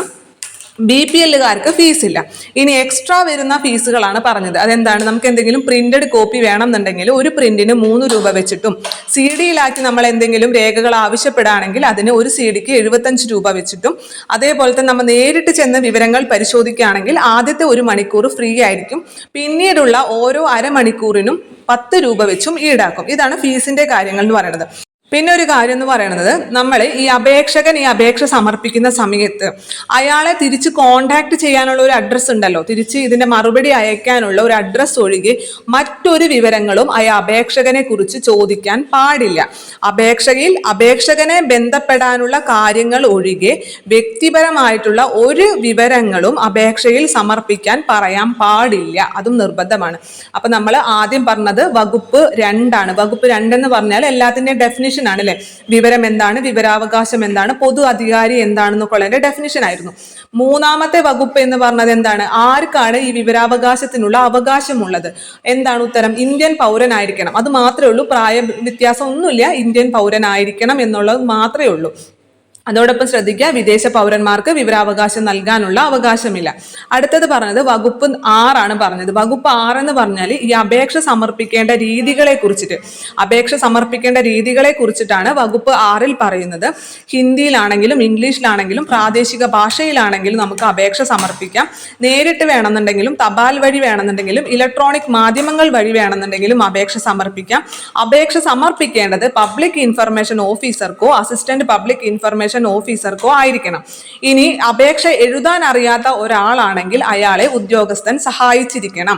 അതേപോലെ തന്നെ അപേക്ഷ സമർപ്പിക്കാൻ വരുന്ന വ്യക്തിക്ക് ആവശ്യമായ എല്ലാ സൗകര്യങ്ങളും ചെയ്തു കൊടുക്കണമെന്നും അനുശാസിക്കുന്നു. അപേക്ഷാ ഫീസ് എന്ന് പറയുന്നത് 10 രൂപയാണ്. BPLകാർക്ക് ഫീസ് ഇല്ല. അതോടൊപ്പം തന്നെ നമ്മൾ മറ്റെന്തെങ്കിലും കോപ്പി ആവശ്യപ്പെടുകയാണെന്നുണ്ടെങ്കിൽ പ്രിന്റഡ് കോപ്പി ആണെങ്കിൽ പെർ പേപ്പറിന് 3 രൂപ വെച്ചിട്ടും ഫ്ലോപ്പിയോ ഡിസ്കോ ആണെന്നുണ്ടെങ്കിൽ 75 രൂപ വെച്ചിട്ടും അതേപോലെ തന്നെ നമുക്ക് നേരിട്ട് ചെന്ന് വിവരങ്ങൾ പരിശോധിക്കണം എന്നുണ്ടെങ്കിൽ ആദ്യത്തെ 1 മണിക്കൂർ ഫ്രീ ആയിരിക്കും. പിന്നീട് വരുന്ന ഓരോ 30 മിനിറ്റിനും 10 രൂപ വെച്ചും ഈടാക്കും. പിന്നെ അപേക്ഷകനെ കുറിച്ചുള്ള യാതൊരു വിവരങ്ങളും ആവശ്യപ്പെടാൻ പാടില്ല. എന്താണ്? അയാളെ കോണ്ടാക്ട് ചെയ്യാനുള്ള, തിരിച്ച് ബന്ധപ്പെടാനുള്ള അഡ്രസ് ഒഴികെ ബാക്കി ഒരു വ്യക്തിഗത വിവരങ്ങളും ചോദിക്കാൻ പാടില്ല എന്നും നിഷ്കർഷിച്ചിരിക്കുന്നു. അപ്പൊ ഇത്രയും കാര്യങ്ങളാണ് വകുപ്പ് 6 പറഞ്ഞിരിക്കുന്നത്. വകുപ്പ് 6 പറഞ്ഞത് അപേക്ഷ നൽകേണ്ട രീതികളെ കുറിച്ച്, അപേക്ഷയെ കുറിച്ചാണ് വകുപ്പ് 6 പറഞ്ഞത് അല്ലെ. ഏത് ഭാഷയിൽ നൽകണം, നേരിട്ട് നൽകാം, തപാൽ വഴി നൽകാം, അതേപോലെയുള്ള കാര്യങ്ങൾ, ഫീസിനെ കുറിച്ചുള്ള കാര്യങ്ങളൊക്കെയാണ് നമ്മുടെ വകുപ്പ് 6 പറഞ്ഞത്. അപ്പോൾ വകുപ്പ് 7 പറയുന്നത് ഈ അപേക്ഷ തീർപ്പാക്കലിനെ കുറിച്ചാണ് പറയുന്നത്. അപ്പൊ ആ വകുപ്പ് 6 നമ്മൾ അപേക്ഷ വെച്ചു. അപ്പൊ വകുപ്പ് 7 എന്താണ്? ഈ അപേക്ഷ തീർപ്പാക്കേണ്ടതിനെ കുറിച്ചിട്ട്, അതിന്റെ കാലാവധിനെ കുറിച്ചൊക്കെയാണ് നമ്മുടെ വകുപ്പ് 7 പറയുന്നത്. ഇനി വകുപ്പ് 8 പറയുന്നത് ഏതൊക്കെ വിവരങ്ങൾ ഇതിൽ നിന്നും ഒഴിവാക്കിയിരിക്കുന്നു, ഏതൊക്കെ വിവരങ്ങൾ നൽകേണ്ട ആവശ്യമില്ല എന്നാണ് വകുപ്പ് 8 പറയുന്നത്. അപ്പൊ 6, 7, 8 ഒരുമിച്ച് പഠിക്കുക. 6 പറയുന്നത് അപേക്ഷ എങ്ങനെ നൽകണം, 7 പറയുന്നത് എത്ര സമയത്തിനുള്ളിലൊക്കെ തീർപ്പാക്കണം, അപേക്ഷ തീർപ്പാക്കുന്നതിനെ കുറിച്ചാണ് 7 പറയുന്നത്. 8 പറയുന്നത് ഏതൊക്കെ വിവരങ്ങൾ നമുക്ക് ഒഴിവാക്കാൻ സാധിക്കുമെന്നാണ് 8 പറയുന്നത്. അപ്പൊ വകുപ്പ് 7 നമുക്ക് അപേക്ഷ തീർപ്പാക്കലിനെ കുറിച്ചൊന്ന് നോക്കാം. നമ്മൾ സാധാരണ അപേക്ഷ നൽകേണ്ടത് ആർക്കാണ്? ഇൻഫർമേഷൻ ഓഫീസർക്ക് അല്ലെങ്കിൽ അസിസ്റ്റന്റ് ഇൻഫർമേഷൻ ഓഫീസർക്കാണ്. നമ്മളിത് ഇൻഫർമേഷൻ ഓഫീസർക്ക്, മുഖ്യ വിവരാവകാശ കമ്മീഷണർക്കാണ് അപേക്ഷ നൽകുന്നത് എന്നുണ്ടെങ്കിൽ 30 ദിവസത്തിനുള്ളിൽ അത് തീർപ്പാക്കണം. എല്ലാം നമ്മളത് അസിസ്റ്റന്റ് ഇൻഫർമേഷൻ ഓഫീസർക്കാണ് നൽകുന്നതെങ്കിൽ, ഒന്ന് അടിയിക്ക് പോന്നു അല്ലെ. അപ്പൊ അസിസ്റ്റന്റ് ഇൻഫർമേഷൻ ഓഫീസർക്കാണ് നൽകുന്നത് എങ്കിൽ അത് 35 ദിവസത്തിനുള്ളിൽ തീർപ്പാക്കിയാൽ മതി. ഇനി ഇതിൽ മറ്റൊരു മൂന്നാമതൊരു കക്ഷിയെ കുറിച്ചുള്ള വിവരങ്ങൾ നൽകണം എന്നുണ്ടെങ്കിൽ 40 ദിവസത്തിനുള്ളിൽ അത് തീർപ്പാക്കിയാൽ മതി. കാരണം ആ വ്യക്തിയോട് ചോദിക്കണല്ലേ, മൂന്നാമതൊരു വ്യക്തി കൂടി അതിൽ ഉൾപ്പെട്ടിട്ടുണ്ടെങ്കിൽ ആ മൂന്നാമതൊരു വ്യക്തിനെ അറിയിക്കണം, ഇന്ന വിവരങ്ങൾ നിങ്ങളെ കുറിച്ച് ആവശ്യപ്പെട്ടിട്ടുണ്ട്, നൽകട്ടെ എന്ന് അയാളോട് ചോദിക്കണം. അപ്പൊ അതുകൊണ്ട് ഒരു 5 ദിവസം വീണ്ടും എക്സ്ട്രാ എടുക്കും. അപ്പൊ 40 ദിവസം. ഇനി നമ്മളുടെ ജീവനെയോ സ്വാതന്ത്ര്യത്തെയോ സംബന്ധിക്കുന്ന കാര്യങ്ങളാണ് എന്നുണ്ടെങ്കിൽ അത് 48 മണിക്കൂറിനുള്ളിൽ നമ്മൾ അത് തീർപ്പാക്കി കൊടുക്കണം. നമ്മുടെ ജീവനെയോ സ്വാതന്ത്ര്യത്തെയോ ബാധിക്കുന്ന കാര്യമാണെങ്കിൽ 48 മണിക്കൂറിനുള്ളിൽ തീർപ്പാക്കണം. അല്ലാന്നുണ്ടെങ്കിൽ നമ്മൾ നേരിട്ട് മുഖ്യ വിവരാവകാശ കമ്മീഷണർക്കാണ് അപേക്ഷ സമർപ്പിച്ചത് എങ്കിൽ 30 ദിവസത്തിനുള്ളിൽ തീർപ്പാക്കണം. ഒന്നും കൂടി അടിയിക്ക് പോന്നു, അസിസ്റ്റന്റ് ഇൻഫർമേഷൻ ഓഫീസർക്കാണ് അപേക്ഷ സമർപ്പിച്ചത് എന്നുണ്ടെങ്കിൽ 35 ദിവസത്തിനുള്ളിൽ തീർപ്പാക്കണം. ഇനി അത് മൂന്നാമതൊരാളുടെ വിവരം കൂടി അതിൽ ഉൾപ്പെട്ടിട്ടുണ്ട് എങ്കിൽ വീണ്ടും ഒരു 5 ദിവസം കൂടി എക്സ്ട്രാ എടുക്കും. 40 ദിവസത്തിനുള്ളിലാണ് തീർപ്പാക്കേണ്ടത്. ഇനി നമ്മൾ മുമ്പ് പറഞ്ഞു, നമ്മൾ എക്സ്ട്രാ ഫീസുകൾ വരുന്നുണ്ട് അല്ലെ. നമ്മൾ എന്തെങ്കിലും പ്രിന്റഡ് കോപ്പി ആവശ്യപ്പെട്ടാൽ പെർ പേപ്പറിന് 3 രൂപ വെച്ച് ഈടാക്കും എന്ന് പറഞ്ഞു അല്ലെ. ഇത് നമ്മൾ അപേക്ഷകൻ അതിലവിടെ അടയ്ക്കേണ്ട ആവശ്യമുണ്ട്. അപ്പൊ നമ്മൾ അടച്ചില്ല എന്നുണ്ടെങ്കിൽ അവർ നമ്മളോട് ആവശ്യപ്പെടും, ഇത്ര രൂപ നിങ്ങൾക്ക് അടയ്ക്കണം എന്ന് ആവശ്യപ്പെടും. അപ്പൊ ആ അടയ്ക്കുന്ന കാലാവധി ഉണ്ടല്ലോ, അതിനിടയിലുള്ള നമ്മൾ ചെന്ന് അടയ്ക്കുന്നത് വരെയുള്ള കാലാവധി ഇതിന്റെ കൂടെ കൂട്ടൂല. മനസ്സിലായി? സമയപരിധിയുടെ ഇതിൽ ആഡ് ചെയ്യില്ല.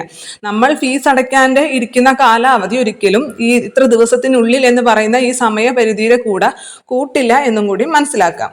അതേപോലെ തന്നെ നമ്മൾ ഒരു ഓഫീസർക്ക് കൊണ്ടുപോയി അപേക്ഷ സമർപ്പിച്ചു. ശരിക്കും അയാളുടെ കീഴിലുള്ള വിവരമല്ല ഇതെന്നുണ്ടെങ്കിൽ അയാൾക്ക് അത് മറ്റൊരു ഓഫീസർക്ക് കൈമാറേണ്ടി വരും അല്ലേ.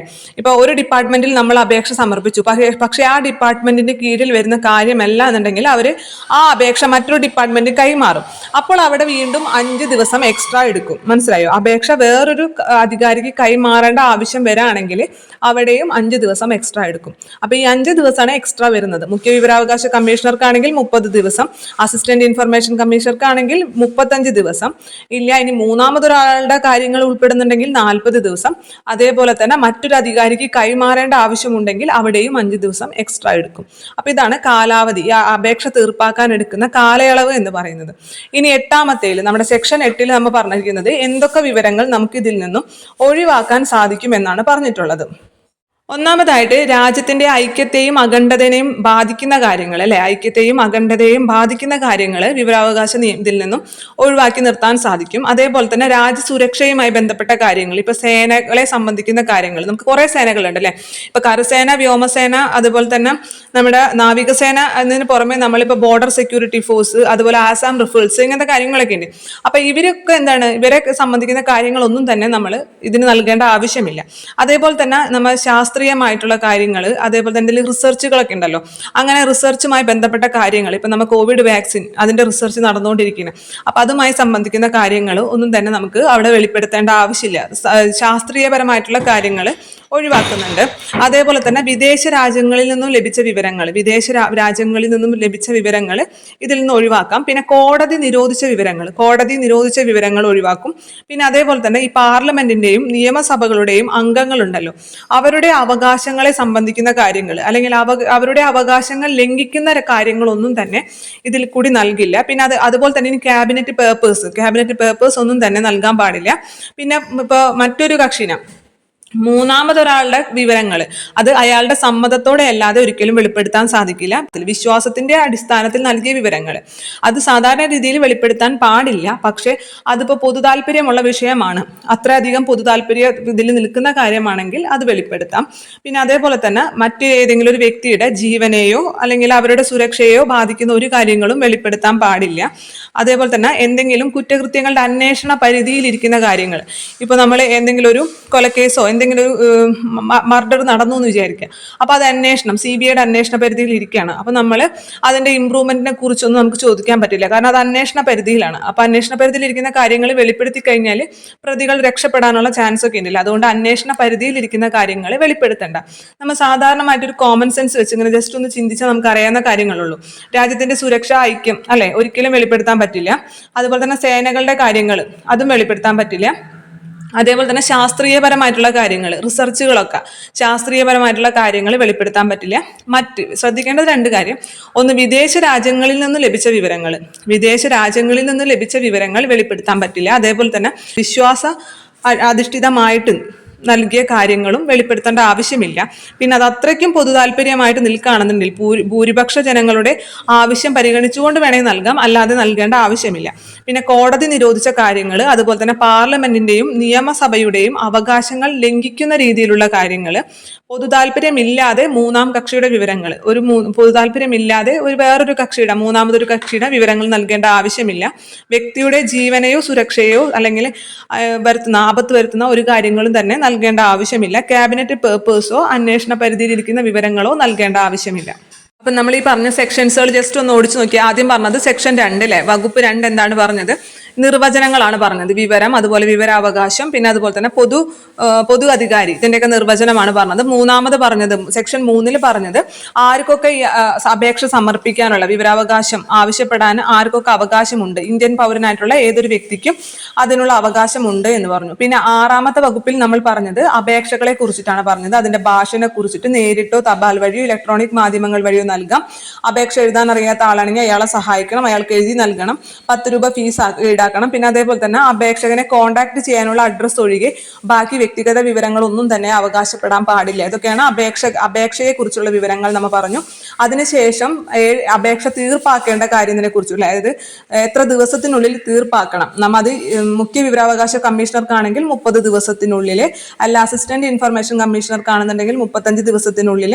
ഇനി മൂന്നാമതൊരാളുടെ കാര്യങ്ങൾ ഉണ്ടെങ്കിൽ 40 ദിവസം. ജീവനും വ്യക്തി സ്വാതന്ത്ര്യത്തിനും ബാധിക്കുന്ന കാര്യങ്ങളാണെങ്കിൽ 48 മണിക്കൂറിനുള്ളിൽ. പിന്നെ മറ്റൊരു ഡിപ്പാർട്ട്മെന്റ് നൽകേണ്ട വിവരങ്ങളാണെങ്കിൽ അവിടേക്ക് കൈമാറണം എന്നുണ്ടെങ്കിൽ 5 ദിവസം എക്സ്ട്രാ എടുക്കാന്നൊക്കെ നമ്മൾ പറഞ്ഞു. പിന്നെ നമ്മൾ ഏതൊക്കെ വിവരങ്ങൾ ഒഴിവാക്കുന്നു എന്ന് 8ലും പറഞ്ഞു.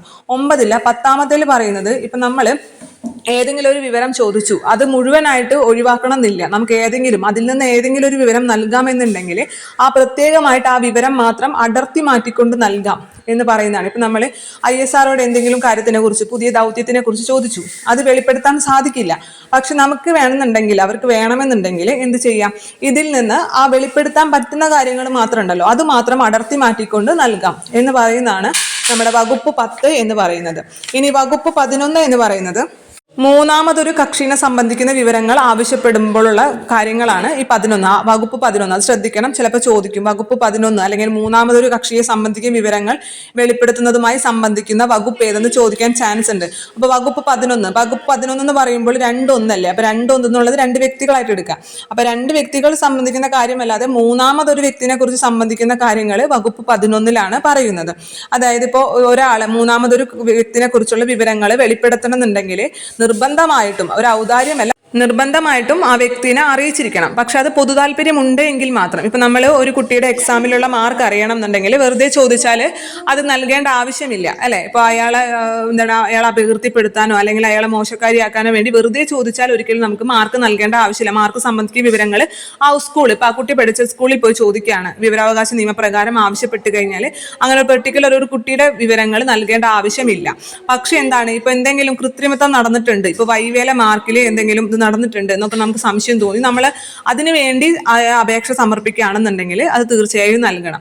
അപ്പൊ പൊതു താല്പര്യം ഉണ്ട് എന്നുണ്ടെങ്കിൽ മൂന്നാമതൊരു വ്യക്തിനെ സംബന്ധിക്കുന്ന കാര്യങ്ങൾ തീർച്ചയായും നൽകണം. അതിപ്പോ അയാളുടെ സമ്മതം ഇല്ലെങ്കിൽ കൂടി നൽകണം. പക്ഷെ അത് നൽകുന്നതിന് മുമ്പ് ആ വ്യക്തിനെ അറിയിച്ചിരിക്കണം എന്നുള്ളത് നിർബന്ധമാണ്.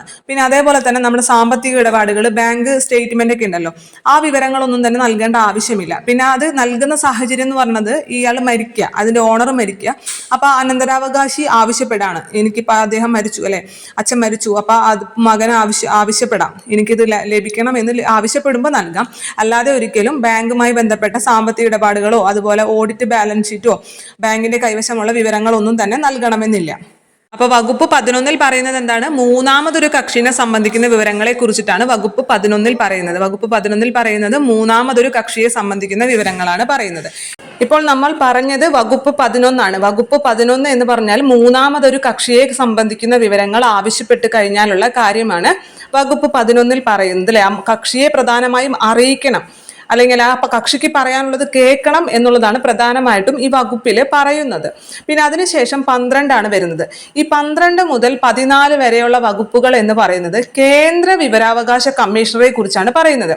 നമ്മൾ മുമ്പ് പറഞ്ഞു അധ്യായം 3 പറയുന്നതാണ് കേന്ദ്ര വിവരാവകാശ കമ്മീഷണർ എന്ന് പറഞ്ഞില്ലേ. അതായത് ഈ അധ്യായം 3 ഉള്ളിലാണ് ഈ സെക്ഷൻ 12 മുതൽ 14 വരെ വരുന്നത്. അപ്പൊ നമ്മൾ ഒന്നാമത്തെ അധ്യായം എന്താണ് പറഞ്ഞത്, പ്രിലിമിനറി, അല്ലെ? പ്രിലിമിനറി പറഞ്ഞു. രണ്ടാമത്തെ അധ്യായം എന്ന് പറഞ്ഞത് നമുക്ക് വിവരങ്ങൾ ആവശ്യപ്പെടാനുള്ള നമ്മുടെ അവകാശത്തെ കുറിച്ചിട്ടും അധികാരികളെ കടമകളെ കുറിച്ചിട്ടാണ് പറഞ്ഞത്. അതേപോലെ അധ്യായം 3 കേന്ദ്ര വിവരാവകാശ കമ്മീഷണറെ കുറിച്ച് പറഞ്ഞത്. അധ്യായം 4 സംസ്ഥാന വിവരാവകാശ കമ്മീഷണറെ കുറിച്ച് പറഞ്ഞത്, അല്ലെ? ഈ അധ്യായം 3 ഉള്ളിലാണ് വകുപ്പ് 12 മുതൽ 14 വരെ വരുന്നത്. അപ്പോ ഇതിൽ നമുക്ക് പ്രധാനമായിട്ടും പറയുന്ന കാര്യങ്ങൾ എന്ന് പറഞ്ഞാൽ, ഒന്നാമതായിട്ട് നമ്മുടെ ഈ കേന്ദ്ര വിവരാവകാശ കമ്മീഷണറെ നിയമിക്കുന്നതും നീക്കം ചെയ്യുന്നതും പ്രസിഡന്റ് ആണെന്ന് പറഞ്ഞിട്ടുണ്ട്. നിയമിക്കുന്നതും പ്രസിഡന്റാണ്, നീക്കം ചെയ്യുന്നതും പ്രസിഡന്റാണ്. അതേപോലെ തന്നെ കേന്ദ്ര വിവരാവകാശ കമ്മീഷണർ ഒരു രാജിക്കത്ത് സമർപ്പിക്കുകയാണെങ്കിൽ അത് ആർക്ക് സമർപ്പിക്കണം? പ്രസിഡന്റിന് തന്നെ സമർപ്പിക്കണം. ഇനി ഇവരെ ഈ പ്രസിഡന്റ് ആണ് നിയമിക്കുന്നത് എങ്കിലും ഇവരെ നാമനിർദ്ദേശം ചെയ്യുന്നത് പ്രസിഡന്റ് അല്ല, അല്ലെ? പ്രസിഡന്റിന് ആരെങ്കിലും നാമനിർദ്ദേശം ചെയ്യണല്ലേ? ആരൊക്കെ ചേർന്നിട്ടാണ് ഇത് നാമനിർദ്ദേശം ചെയ്യുന്നത് എന്ന് ചോദിച്ചു കഴിഞ്ഞാൽ, ഒന്നാമത് പ്രൈം മിനിസ്റ്റർ, നമ്മുടെ പ്രധാനമന്ത്രി. പിന്നെ ഒരാളെന്ന് പറയുന്നത് പ്രതിപക്ഷ നേതാവായിരിക്കും, ലോകസഭയത്തെ പ്രതിപക്ഷ നേതാവ്. പിന്നെ ഈ പ്രധാനമന്ത്രി നാമനിർദ്ദേശം ചെയ്യുന്ന മറ്റേതെങ്കിലും ഒരു ക്യാബിനറ്റ് മിനിസ്റ്റർ, ക്യാബിനറ്റ് പദവിയുള്ള ഒരു മന്ത്രി. ഇവർ 3 പേരും കൂടിയിട്ടാണ് ഈ കേന്ദ്ര വിവരാവകാശ കമ്മീഷണറെ നാമനിർദ്ദേശം ചെയ്യുന്നത്. അപ്പൊ ആരൊക്കെ ചേർന്നിട്ടാണ്? പ്രധാനമന്ത്രി ഉണ്ട്, പിന്നെ പ്രധാനമന്ത്രി പറയുന്ന ഏതെങ്കിലും ക്യാബിനറ്റ് റാങ്കോട് കൂടിയിട്ടുള്ള ഒരു മന്ത്രി ഉണ്ടായിരിക്കും, പിന്നെ ഒരാൾ പ്രതിപക്ഷ നേതാവാണ്, ലോകസഭയിലെ പ്രതിപക്ഷ നേതാവ്.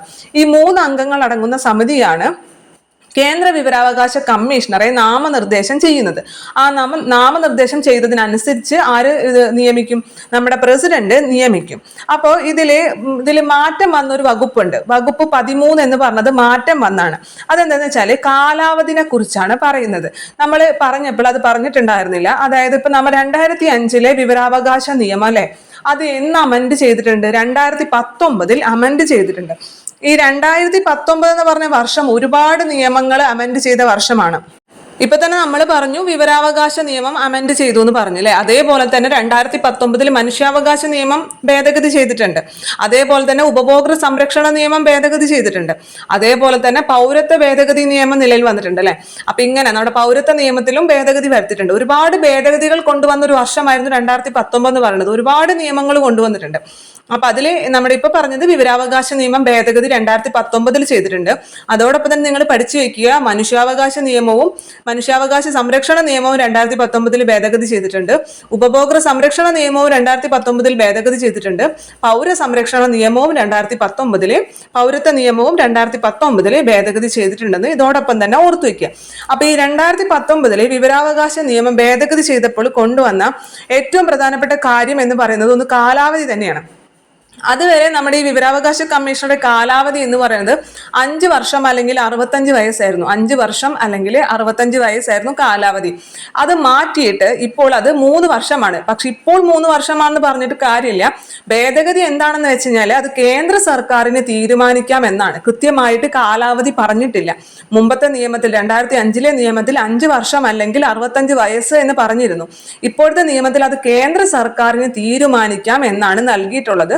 ഇപ്പോൾ കേന്ദ്ര സർക്കാർ തീരുമാനിച്ചത് പ്രകാരം ഇപ്പോൾ നിലവിൽ 3 വർഷമാണ് കേന്ദ്ര വിവരാവകാശ കമ്മീഷണറുടെ കാലാവധി എന്ന് പറയുന്നത്. പിന്നെ അതേപോലെ തന്നെ ഇവരെ മറ്റ് ആനുകൂല്യങ്ങളും എല്ലാ വ്യവസ്ഥകളും എല്ലാം കേന്ദ്ര സർക്കാരാണ് തീരുമാനിക്കുന്നത്. ശമ്പളവും അലവൻസും എല്ലാതും കേന്ദ്ര സർക്കാർ തന്നെയാണ് തീരുമാനിക്കുന്നത്. അപ്പൊ ഇത് വരുന്നത് വകുപ്പ് 13 നമ്മൾ പറഞ്ഞില്ലേ 12 മുതൽ 14 വരെ കേന്ദ്ര വിവരാവകാശ കമ്മീഷനെ കുറിച്ചാണ് പറയുന്നത്.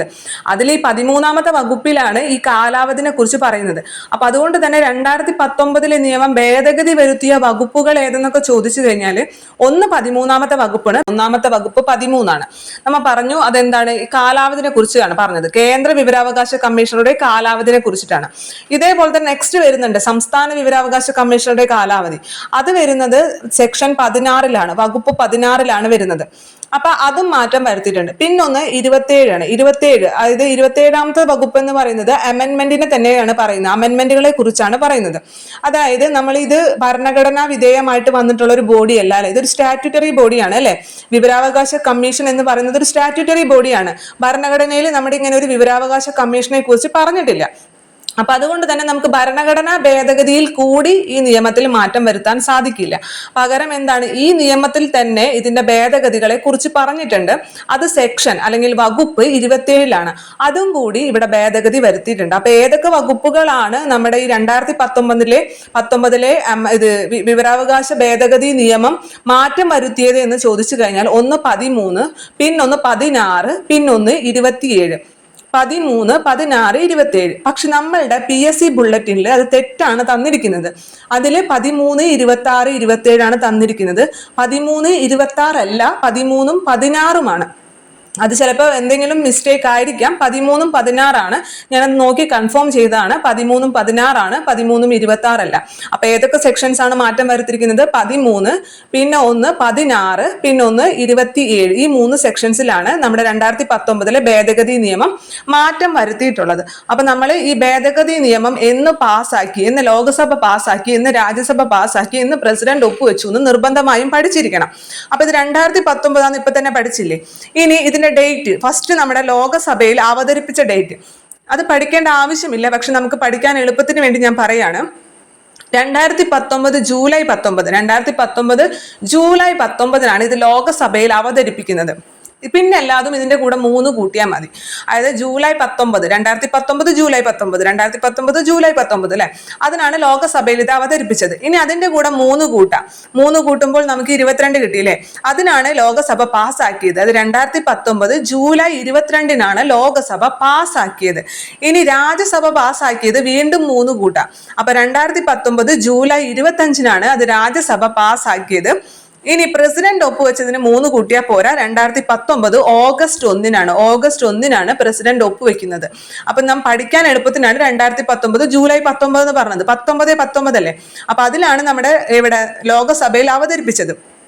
പിന്നെ 3 കൂട്ടി പോന്നാ മതി. അപ്പൊ ലോകസഭ പാസ്സാക്കിയത് 2019 ജൂലൈ 22 രാജ്യസഭ പാസ്സാക്കിയത് 2019 ജൂലൈ 25 പ്രസിഡന്റ് ഒപ്പുവെച്ചത് 2019 ഓഗസ്റ്റ് 1 നിർബന്ധമായും പഠിച്ചിരിക്കേണ്ട ഡേറ്റ് ആണ്.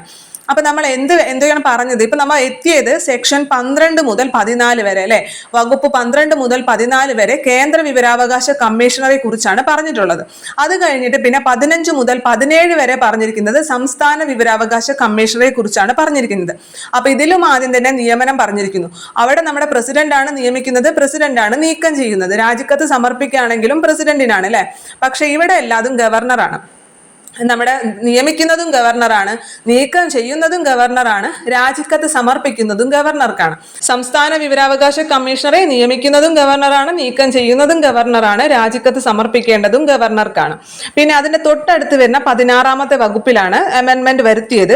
അതും ഇതേപോലെ തന്നെ നമ്മുടെ കാലാവധിനെ കുറിച്ചാണ് പറയുന്നത്. അതിലും പറഞ്ഞിരിക്കുന്നത് ആർക്ക് തീരുമാനിക്കാം?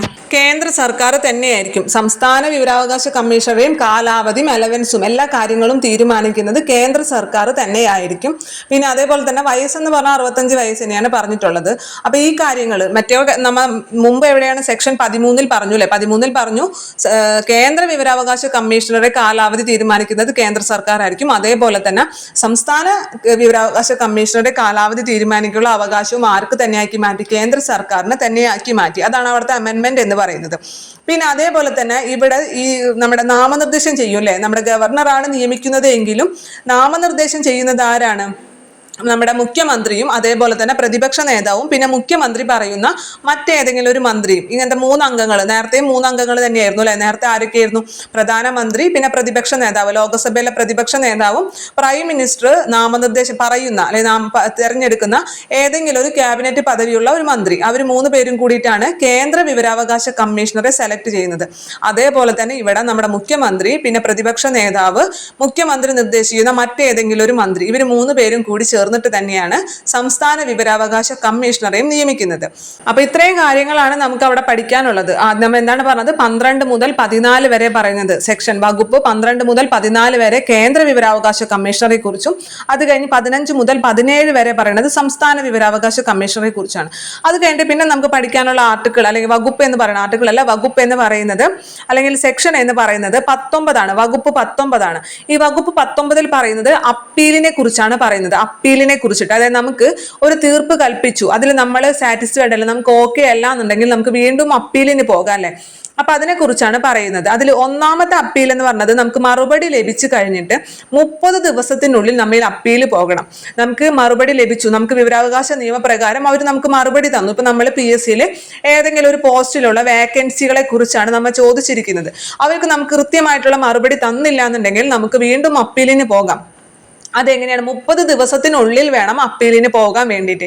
ഇനി മറ്റെന്തെങ്കിലും മതിയായ കാരണം ഉണ്ടെങ്കിൽ മാത്രം 45 ദിവസം വരെ നമുക്കത് നീട്ടിത്തരും. അപ്പൊ നമുക്ക് മറുപടി ലഭിച്ച് 30 ദിവസത്തിനുള്ളിൽ നമ്മൾ അപ്പീൽ പോകണം, ഒന്നാമത്തെ അപ്പീൽ പോകണം. ഇനി നമുക്കതിന് പറ്റിയില്ല, നമുക്ക് മറ്റെന്തെങ്കിലും പ്രധാനപ്പെട്ട ഒരു കാരണം വേണം, അവരെ ബോധിപ്പിക്കാൻ പറ്റി മറ്റെന്തെങ്കിലും ഒരു കാരണം ഉണ്ട് എങ്കിൽ നമുക്ക് 45 ദിവസത്തിനുള്ളിലായാലും അപ്പീൽ പോയാൽ മതി. പിന്നെ രണ്ടാമത്തെ അപ്പീൽ അവിടെ നിന്ന് പിന്നെയും തീർപ്പായി, പിന്നെയും മറുപടി കിട്ടി, നമുക്ക് വീണ്ടും വീണ്ടും സാറ്റിസ്ഫൈഡ് മറുപടിയിൽ എന്നുണ്ടെങ്കിൽ നമുക്ക് 90 ദിവസത്തിനുള്ളിൽ രണ്ടാമത്തെ അപ്പീലിന് പോകാൻ സാധിക്കും. 90 ദിവസത്തിനുള്ളിൽ രണ്ടാമത്തെ അപ്പീല് സമർപ്പിക്കാൻ സാധിക്കും. അപ്പൊ ഈ അപ്പീലിനെ കുറിച്ചിട്ടാണ് വകുപ്പ് 19 പറഞ്ഞിരിക്കുന്നത് അപ്പീലിനെ കുറിച്ചിട്ടാണ്. ഒന്നാമത്തെ അപ്പീല് 30 ദിവസത്തിനുള്ളിൽ കൊടുക്കണം. മതിയായ കാരണം ഉണ്ടെങ്കിൽ മാത്രം 45 ദിവസം ആയാലും കുഴപ്പമില്ല. രണ്ടാമത്തെ അപ്പീല് 90 ദിവസത്തിനുള്ളിൽ തന്നെ സമർപ്പിക്കണം. ഇനി ഈ അപ്പീലിന്റെ കാലാവധിക്കുള്ളിലും ഇതേപോലെ തന്നെ കൂടുതൽ വിവരം നൽകണം എന്നുണ്ടെങ്കിൽ കൂടുതൽ ഫീസ് വേണം. ഇതുപോലെ പ്രിന്റ് ഔട്ട് എടുക്കാനോ അല്ലെങ്കിൽ നമ്മുടെ ഹാർഡ് കോപ്പി തരാനോ സോഫ്റ്റ് കോപ്പി തരാനോ എന്തിനെങ്കിലും വേണ്ടി കൂടുതൽ പൈസ വേണമെന്നുണ്ടെങ്കിൽ അത് ആവശ്യപ്പെട്ട് അത് അയാൾ നൽകുന്ന സമയമുണ്ടല്ലോ, ആ കാലാവധി എന്ന് പറയുന്നത് ഇതിനുള്ളിൽ ഉൾപ്പെടുത്തില്ല, ഈ സമയത്തിനുള്ളിൽ ഉൾപ്പെടുത്തില്ല. ഇനി ഈ ഒന്നാമത്തെ അപ്പീൽ കൊടുക്കാന്ന് പറയുന്നത് നമ്മ കൊടുത്ത ആളുടെ തൊട്ടു മുകളിലുള്ള ഓഫീസർക്ക് വേണം ഒന്നാമത്തെ അപ്പീൽ കൊടുക്കാൻ.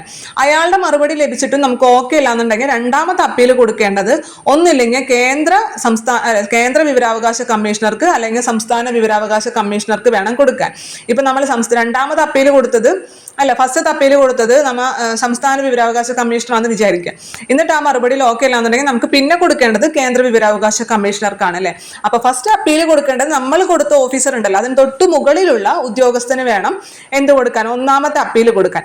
രണ്ടാമത്തെ അപ്പീൽ കൊടുക്കേണ്ടത് ഒന്നില്ലെങ്കിൽ കേന്ദ്ര വിവരാവകാശ കമ്മീഷണർക്കോ അല്ലെങ്കിൽ സംസ്ഥാന വിവരാവകാശ കമ്മീഷണർക്കോ ആണ് രണ്ടാമത്തെ അപ്പീൽ കൊടുക്കേണ്ടത്.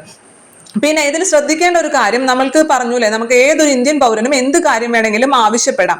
അത് നമുക്ക് ഓക്കെയാണ്. നമ്മുടെ ഇതിൽ പറഞ്ഞിട്ടുള്ളത് 8ാമത്തെ വകുപ്പിൽ പറഞ്ഞിട്ട് ഒഴിവാക്കുന്ന കാര്യങ്ങളുണ്ടല്ലോ, അതൊഴികെ ബാക്കി എന്ത് കാര്യമാണെങ്കിലും നമുക്ക് അവർ വിവരം നൽകും.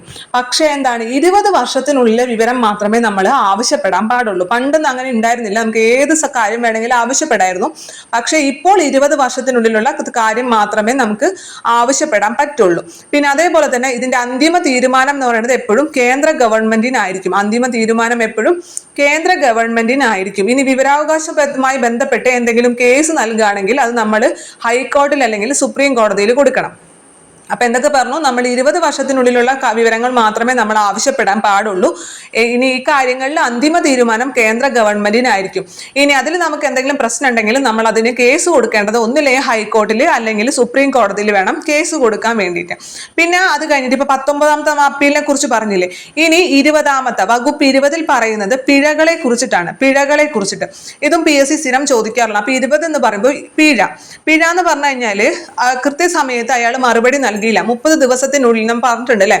മുഖ്യ വിവരാവകാശ കമ്മീഷണർ ആണെന്നുണ്ടെങ്കിൽ 30 ദിവസം, അസിസ്റ്റന്റ് ഇൻഫർമേഷൻ കമ്മീഷണർ ആണെന്നുണ്ടെങ്കിൽ 35 ദിവസം. ഇനി നമ്മൾ പറഞ്ഞു മൂന്നാമതൊരു വ്യക്തിയുടെ കാര്യങ്ങളാണെങ്കിൽ ഉൾപ്പെടുത്തിയിട്ടുണ്ടെങ്കിൽ അത് 40 ദിവസം എന്ന് പറഞ്ഞു. ഇനി ഈ സമയപരിധിക്കുള്ളിൽ വിവരം നൽകിയില്ല എന്നുണ്ടെങ്കിൽ ഒരു ദിവസം 250 രൂപ വെച്ചിട്ട് മാക്സിമം 25,000 രൂപ വരെ പിഴ ഈടാക്കാം. അതറിയുന്ന കാര്യമല്ലേ. ഒരു ദിവസം ഈ കാലാവധിക്കുള്ളിൽ നമുക്ക് അവർ വിവരങ്ങൾ നൽകിയില്ല എന്നുണ്ടെങ്കിൽ ദിവസം 250 രൂപ വെച്ചിട്ട് 25,000 രൂപ വരെ പിഴ ഈടാക്കാം. ഇനി ഇത് നമ്മൾ വിവരം നൽകിയില്ല എന്ന് മാത്രമല്ല, തെറ്റായ വിവരങ്ങൾ നൽകുക, അതേപോലെ തന്നെ മതിയായ കാരണമില്ലാതെ അപേക്ഷ നിരസിക്കുക, വിവരങ്ങൾ നൽകുന്നതിനെ തടസ്സപ്പെടുത്തുക, ഈ കാരണങ്ങളൊക്കെ ഇതേ പരിധിയിൽ തന്നെ വരും.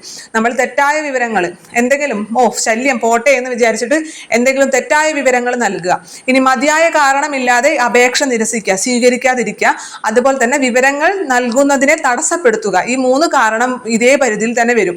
ദിവസം 250 രൂപ വെച്ചിട്ട് മാക്സിമം 25,000 രൂപ വരെ പിഴ ഈടാക്കാൻ സാധിക്കും.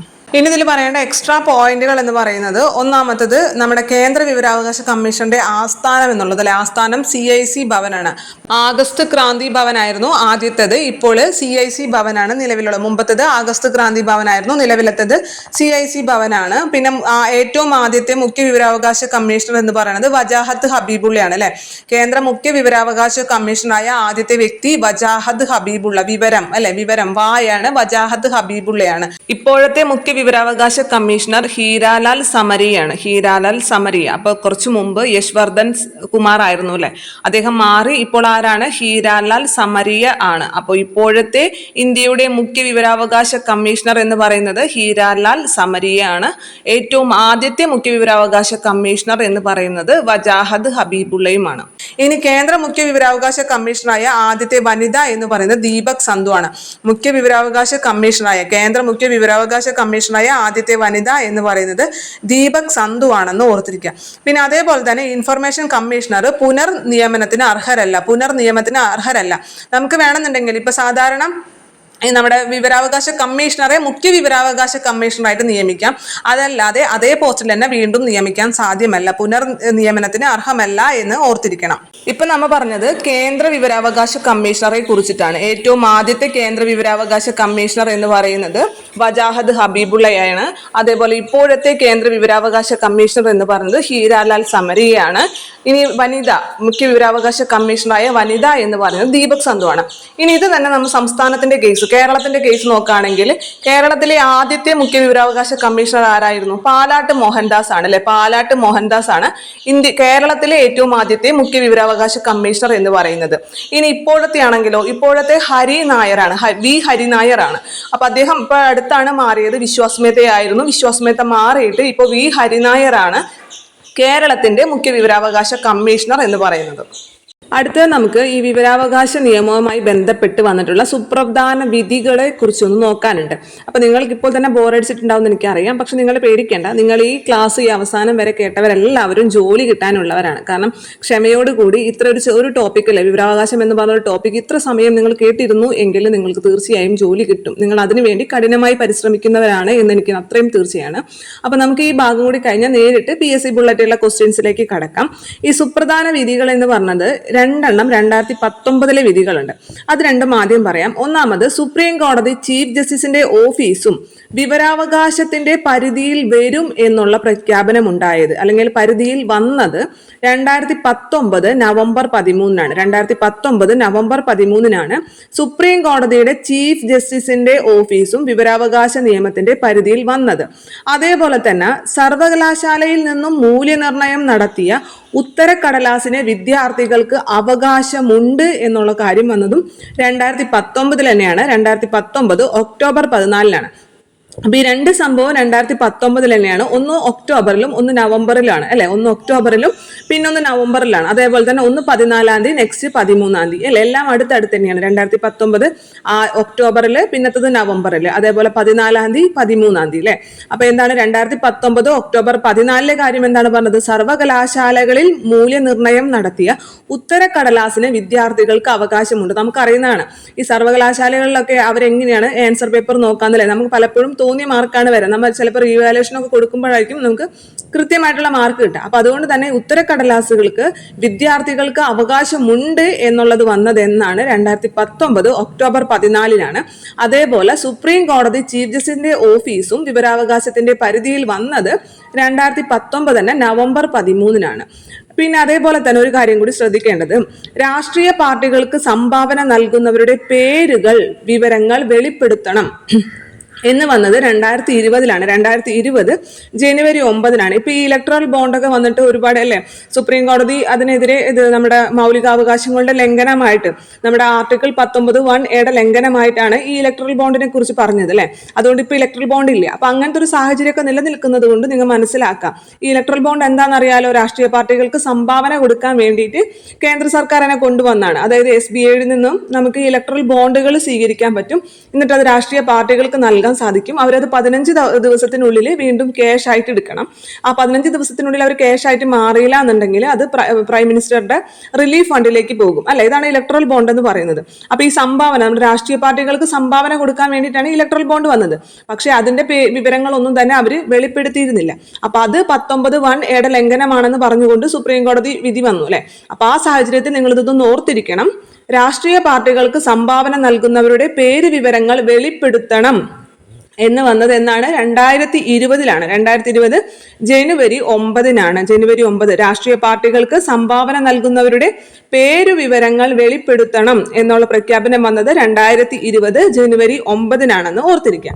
പിന്നെ അതേപോലെ തന്നെ മറ്റൊരു കാര്യം കൂടി ഉണ്ട്. നമ്മൾ മുമ്പ് പറഞ്ഞിരുന്നു, പൊതു അധികാരി എന്ന് പറഞ്ഞു കഴിഞ്ഞാൽ നമ്മുടെ ഇതിലെന്താണ്, നമ്മുടെ സർക്കാരിന്റെ എന്തെങ്കിലും രീതിയിലുള്ള ധനസഹായം കൈപ്പറ്റുന്നുണ്ടോ, ഏതെങ്കിലും രീതിയിൽ സർക്കാരിന്റെ ധനസഹായം കൈപ്പറ്റുന്നുണ്ടെങ്കിൽ അവർ പൊതു അധികാരിയാണ് അല്ലെ. അപ്പൊ നമ്മൾ ഈ ഇലക്ഷൻ കഴിഞ്ഞിട്ട് വരുന്ന ഇപ്പൊ പ്രസിഡന്റ് ആണെന്നുണ്ടെങ്കിൽ നമ്മുടെ MLA മാരാണെന്നുണ്ടെങ്കിലും ഈ ഇപ്പൊ പാർലമെന്റിലെ അംഗങ്ങളാണെന്നുണ്ടെങ്കിലും ഒക്കെ എന്താണ്, അവരൊക്കെ പൊതു അധികാരിയാണ് അല്ലെ. അവരൊക്കെ നമ്മുടെ സർക്കാരിന്റെ ധനസഹായം കൈപ്പറ്റുന്നവരാണ്, സർക്കാരിൽ നിന്നും സാലറി ആയിട്ട് ശമ്പളം സ്വീകരിക്കുന്നവരാണ്. അപ്പൊ അതുകൊണ്ട് തന്നെ അവരൊക്കെ പൊതു അധികാരികളാണ്. പക്ഷെ നമുക്ക് ഈ രാഷ്ട്രീയ പാർട്ടികൾ പൊതു അധികാരികളാണോ എന്ന് ചോദിച്ചാൽ നമ്മൾ എല്ലാന്ന് പറയും അല്ലെ. രാഷ്ട്രീയ പാർട്ടികൾ പൊതു അധികാരികളെല്ലാം നമ്മൾ ചിന്തിക്കും, പക്ഷെ രാഷ്ട്രീയ പാർട്ടികളും പൊതു അധികാരികളാണ്. അങ്ങനെ പ്രഖ്യാപനം ഉണ്ടായത് 2013 അപ്പൊ രാഷ്ട്രീയ പാർട്ടികൾ പൊതു അധികാരികളുടെ നിർവചന പരിധിയിൽ വരുമെന്ന് കേന്ദ്ര വിവരാവകാശ കമ്മീഷണർ പ്രഖ്യാപിച്ചത് 2013 ജൂൺ 3 2013 ജൂൺ 3 അപ്പൊ നമ്മളിവിടെ 4 ഇതുകളാണ് പറഞ്ഞത്, 4 പ്രഖ്യാപനങ്ങളാണ് പറഞ്ഞത്. ആദ്യം പറഞ്ഞത് ഏതായിരുന്നു, നമ്മുടെ സർവകലാശാലയിൽ നിന്നും മൂല്യനിർണ്ണയം നടത്തിയ ഉത്തരക്കടലാസിന് വിദ്യാർത്ഥികൾക്ക് അവകാശമുണ്ട് എന്നുള്ള പ്രഖ്യാപനം 2019 ഒക്ടോബർ 14 പിന്നെ അതേപോലെ തന്നെ 2019 സുപ്രീം കോടതി ചീഫ് ജസ്റ്റിസിന്റെ ഓഫീസും വിവരാവകാശത്തിന്റെ പരിധിയിൽ വന്നത് 2019 നവംബർ 13 2020 എന്തായിരുന്നു, രാഷ്ട്രീയ പാർട്ടികൾക്ക് സംഭാവന നൽകുന്നവരുടെ പേരുവിവരങ്ങൾ വെളിപ്പെടുത്തണം എന്നുള്ള പ്രഖ്യാപനം 2020 ജനുവരി 9 പിന്നെ നമ്മൾ എക്സ്ട്രാ പറഞ്ഞൊരു കാര്യം, രാഷ്ട്രീയ പാർട്ടികൾ പൊതു അധികാരികളുടെ നിർവചനത്തിന്റെ പരിധിയിൽ വരുമെന്ന്, രാഷ്ട്രീയ പാർട്ടികൾ പൊതു അധികാരികളുടെ നിർവചനത്തിന്റെ പരിധിയിൽ വരുമെന്ന് കേന്ദ്ര വിവരാവകാശ കമ്മീഷണർ പ്രഖ്യാപിച്ചത് 2013 ജൂൺ 3 അടുത്ത നമ്മൾ PSC ബുള്ളറ്റിൻ 65 വിശേഷാൽ പതിപ്പിൽ പ്രസിദ്ധീകരിച്ചിട്ടുള്ള ചോദ്യങ്ങളാണ് പറയുന്നത്. നമ്മൾ ഇത്രയും എടുത്ത ഭാഗങ്ങളിൽ നിന്നുള്ള ചോദ്യങ്ങൾ തന്നെയാണ്, പക്ഷെ 2-3 ക്വസ്റ്റ്യൻസുകൾ, കുറച്ച് ക്വസ്റ്റ്യൻസുകൾ എക്സ്ട്രാ ഉണ്ട്. അപ്പൊ അതും കൂടി നിങ്ങൾ നോട്ട് ചെയ്ത് പഠിക്കാം. ആദ്യത്തെ ചോദ്യം എന്ന് പറയുന്നത്, ഇന്ത്യയിൽ വിവരാവകാശ പ്രസ്ഥാനം രൂപം കൊള്ളാൻ ഇടയാക്കിയ സംഭവം നടന്ന രാജസ്ഥാനിലെ പ്രദേശം ഏതെന്നാണ് ചോദിച്ചിരിക്കുന്നത്. അപ്പൊ നമ്മൾ പഠിച്ചിട്ടുണ്ട് രാജസ്ഥാനിലാണ് ഈ വിവരാവകാശ കമ്മീഷന് നിലവിൽ വരാൻ കാരണമായിട്ടുള്ള പ്രസ്ഥാനം രൂപം കൊണ്ടത് എന്നല്ലേ. പക്ഷെ കൃത്യമായിട്ട് ആ പ്രദേശം നമ്മൾ പഠിച്ചിട്ടുണ്ടായിരുന്നില്ല. അപ്പൊ അത് തന്നിട്ടുണ്ട്, ഭീം തെഹസിലാണ്, ഭീം തെഹസിൽ. അപ്പോൾ വിവരാവകാശ പ്രസ്ഥാനം രൂപം കൊള്ളാൻ കാരണമായ സംഘടന ഏതാണ്, കിസാൻ മസ്ദൂർ ശക്തി സംഘടനയാണ്. അതിന്റെ സ്ഥാപക എന്ന് പറയുന്നത് അരുണ റോയ് ആണ്. ഇപ്പൊ ഇതിൽ പറഞ്ഞിരിക്കുന്നത് ആ രാജസ്ഥാനിലെ കൃത്യമായിട്ടുള്ള പ്രദേശം ഏതെന്നാണ് ചോദിച്ചിരിക്കുന്നത്, ഭീം തെഹസിൽ. ഭീം തെഹസിൽ എന്നുള്ള സ്ഥലത്താണ് വിവരാവകാശ കമ്മീഷൻ രൂപം കൊള്ളാൻ ഇടയാക്കിയ സംഭവം നടന്നത്. അടുത്ത ചോദ്യം, ഇന്ത്യയിലെ ആദ്യത്തെ മുഖ്യ വിവരാവകാശ കമ്മീഷണർ, ഇന്ത്യയിലെ ആദ്യത്തെ മുഖ്യ വിവരാവകാശ കമ്മീഷണർ വെച്ച് ഓർക്കാൻ ഞാൻ പറഞ്ഞു അല്ലെ. ആദ്യത്തെ ആരായിരുന്നു, നമ്മുടെ വജാഹത് ഹബീബുള്ളയാണ് ഇന്ത്യയിലെ ഏറ്റവും ആദ്യത്തെ മുഖ്യ വിവരാവകാശ കമ്മീഷണർ. ഇന്ത്യയിലെ രണ്ടാമത്തെ മുഖ്യ വിവരാവകാശ കമ്മീഷണർ ആരെന്നാണ് പിന്നത്തെ ചോദ്യം. അത് AN തിവാരിയാണ് രണ്ടാമത്തെ. അപ്പൊ വാരി എന്ന് ഓർത്താൽ മതി, എല്ലാം വെച്ചിട്ട് ഓർത്തു വെക്കുക, വാരി. അപ്പൊ തിവാരിയാണ് രണ്ടാമത്തെ മുഖ്യ വിവരാവകാശ കമ്മീഷണർ. ഇനി മുഖ്യ വിവരാവകാശ കമ്മീഷണറായ ആദ്യത്തെ വനിതയാര്, ദീപക് സന്ധു ആണ്. ഇന്ത്യയിൽ മുഖ്യ വിവരാവകാശ കമ്മീഷണറായ രണ്ടാമത്തെ വനിതയും ചോദിച്ചിട്ടുണ്ട്, അത് സുഷമ സിംഗ്. അപ്പൊ ദീപക് സന്ധു ആണ് മുഖ്യ വിവരാവകാശ കമ്മീഷണറായ ആദ്യത്തെ വനിത എന്ന് പറയുന്നത്. മുഖ്യ വിവരാവകാശ കമ്മീഷണറായ രണ്ടാമത്തെ വനിത സുഷമ സിംഗ് ആണ്. വിവരാവകാശ നിയമത്തിൽ ഒപ്പുവെച്ച ഇന്ത്യൻ പ്രസിഡന്റ് ആരാണ്, നമ്മൾ പറഞ്ഞതാണ്, APJ അബ്ദുൽ കലാം ആണ്.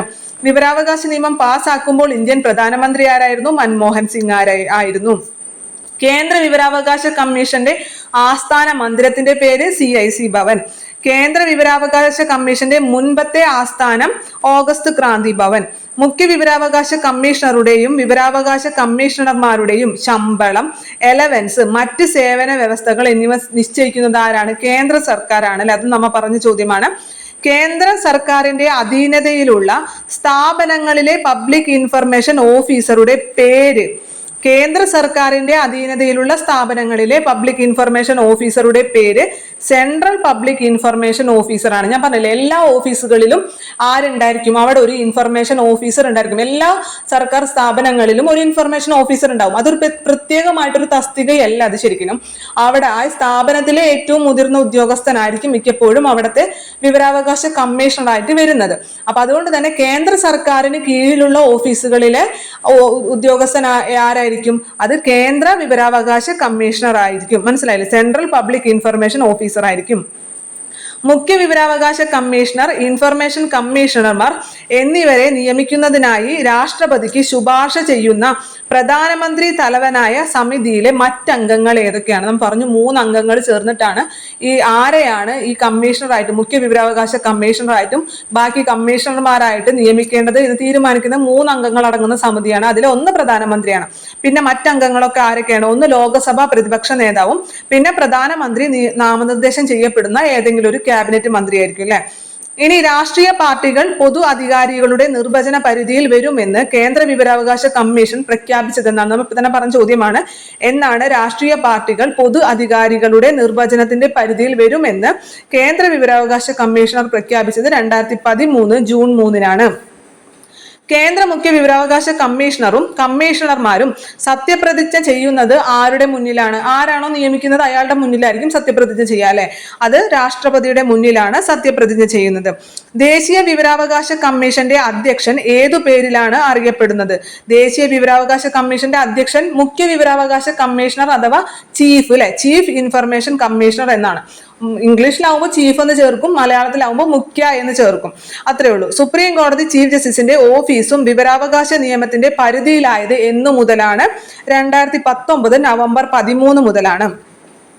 2005 നിലവിൽ വന്ന വിവരാവകാശ നിയമപ്രകാരം മുഖ്യ വിവരാവകാശ കമ്മീഷണർ, കേന്ദ്ര വിവരാവകാശ കമ്മീഷണർമാർ എന്നിവരുടെ ഔദ്യോഗിക കാലാവധി എത്ര വർഷമായിരിക്കും?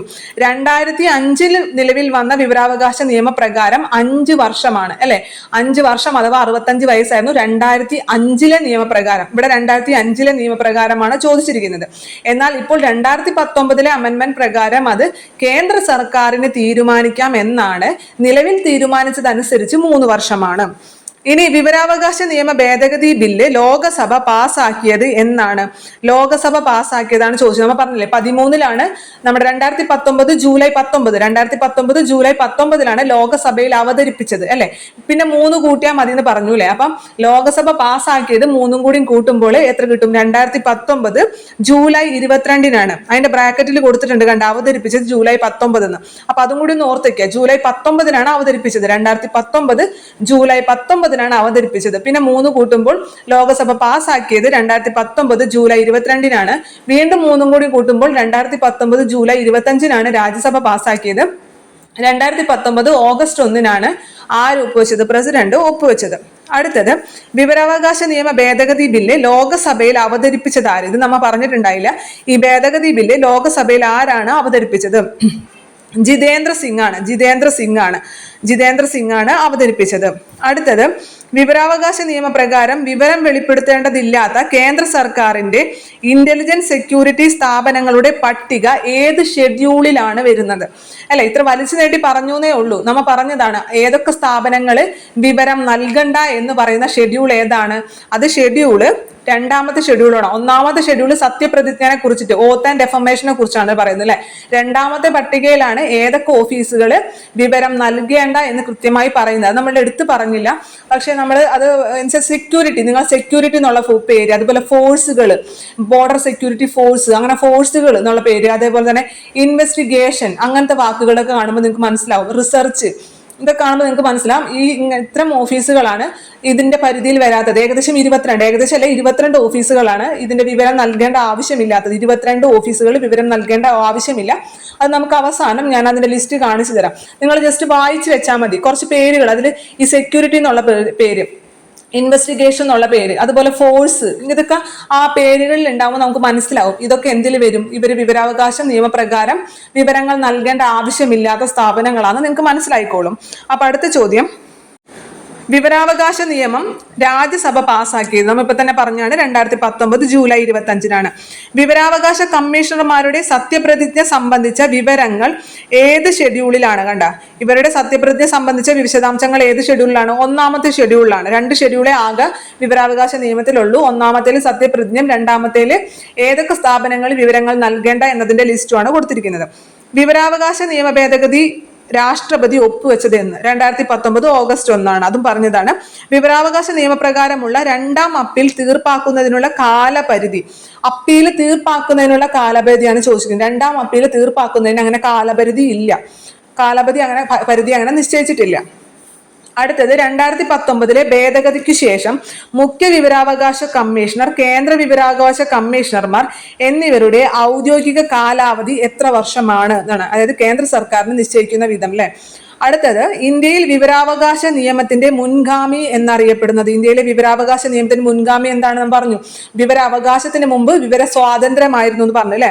അതാണ് freedom of information act. Right to information ആക്ടിന് പകരം ഫ്രീഡം ഓഫ് ഇൻഫർമേഷൻ ആക്ട്. ഇത് ഇംഗ്ലീഷിൽ തന്നിരിക്കുന്നത് കൊണ്ടാണ് മലയാളത്തിലാണെങ്കിൽ വിവരാവകാശ നിയമത്തിന് പകരം വിവര സ്വാതന്ത്ര്യ നിയമം 2002 വരും. ആ വർഷം പ്രധാനമാണ് 2002. അടുത്തത് 2005 നിലവിൽ വന്ന വിവരാവകാശ നിയമത്തിൽ അധ്യായങ്ങളുടെ എണ്ണം അല്ലെ. അധ്യായങ്ങൾ, ചാപ്റ്റേഴ്സ് എത്ര എണ്ണം ഉണ്ട്? 6 എണ്ണം അല്ലെ. 2 ഷെഡ്യൂള്, 6 ചാപ്റ്ററുകൾ, 31 സെക്ഷൻ. 2 ഷെഡ്യൂള്, 6 അധ്യായങ്ങൾ, 31 സെക്ഷൻ അഥവാ വകുപ്പുകൾ. അടുത്തത് 2019 ഭേദഗതി വരുത്തിയ വിവരാവകാശ നിയമത്തിലെ സെക്ഷനുകൾ ഏതൊക്കെയാണെന്ന്. ഇത് തെറ്റാണ് നൽകിയിരിക്കുന്നത്. ഞാൻ പറഞ്ഞില്ലേ 13, 26, 27 തന്നിരിക്കുന്നത്. യഥാർത്ഥത്തിൽ 13, 16, 27, 13, 16, 27 ഈ 3 വകുപ്പുകളാണ് മാറ്റം വരുത്തിയിട്ടുള്ളത്. പൗരന്മാർക്ക് അറിയാനുള്ള അവകാശം നൽകിയ എത്രാമത്തെ രാജ്യമാണ് ഇന്ത്യ? ഒന്നുമില്ല, ഈ വിവരാവകാശ നിയമം പാസാക്കിയ എത്രാമത്തെ രാജ്യമാണ് ഇന്ത്യ എന്നാണ് ചോദിച്ചിരിക്കുന്നത്. 55ാമത്തെ രാജ്യമാണ് അല്ലെ. 1ാമത്തെ രാജ്യം സ്വീഡൻ ആയിരുന്നു. വിവരാവകാശ നിയമത്തിൽ വിവരം എന്നതിന്റെ നിർവചനം ഏത് വകുപ്പിലാണ്? വിവരം എന്നതിന്റെ നിർവചനങ്ങളെല്ലാം തന്നെ 2ാമത്തെ വകുപ്പിലാണ് നാം പറഞ്ഞിട്ടുണ്ടായിരുന്നു. 1ഉം 2ഉം മാത്രമാണ് ആദ്യത്തെ ചാപ്റ്ററിൽ വരുന്നുള്ളൂ. വകുപ്പ് 1ഉം 2ഉം മാത്രമേ ആദ്യത്തെ ചാപ്റ്ററിൽ, 1ാമത്തെ ചാപ്റ്ററിൽ വരുന്നുള്ളൂ. അതിൽ നമ്മുടെ നിർവചനങ്ങളാണ് നൽകിയിരിക്കുന്നത് എന്ന് പറഞ്ഞില്ലേ. വിവരം എന്താണ്, അതേപോലെ തന്നെ വിവരാവകാശം എന്താണ്, പൊതു അധികാരി എന്ന് പറഞ്ഞാൽ എന്താണ്, ഇങ്ങനത്തെ നിർവചനങ്ങളാണ് നൽകിയിരിക്കുന്നത് അല്ലെ.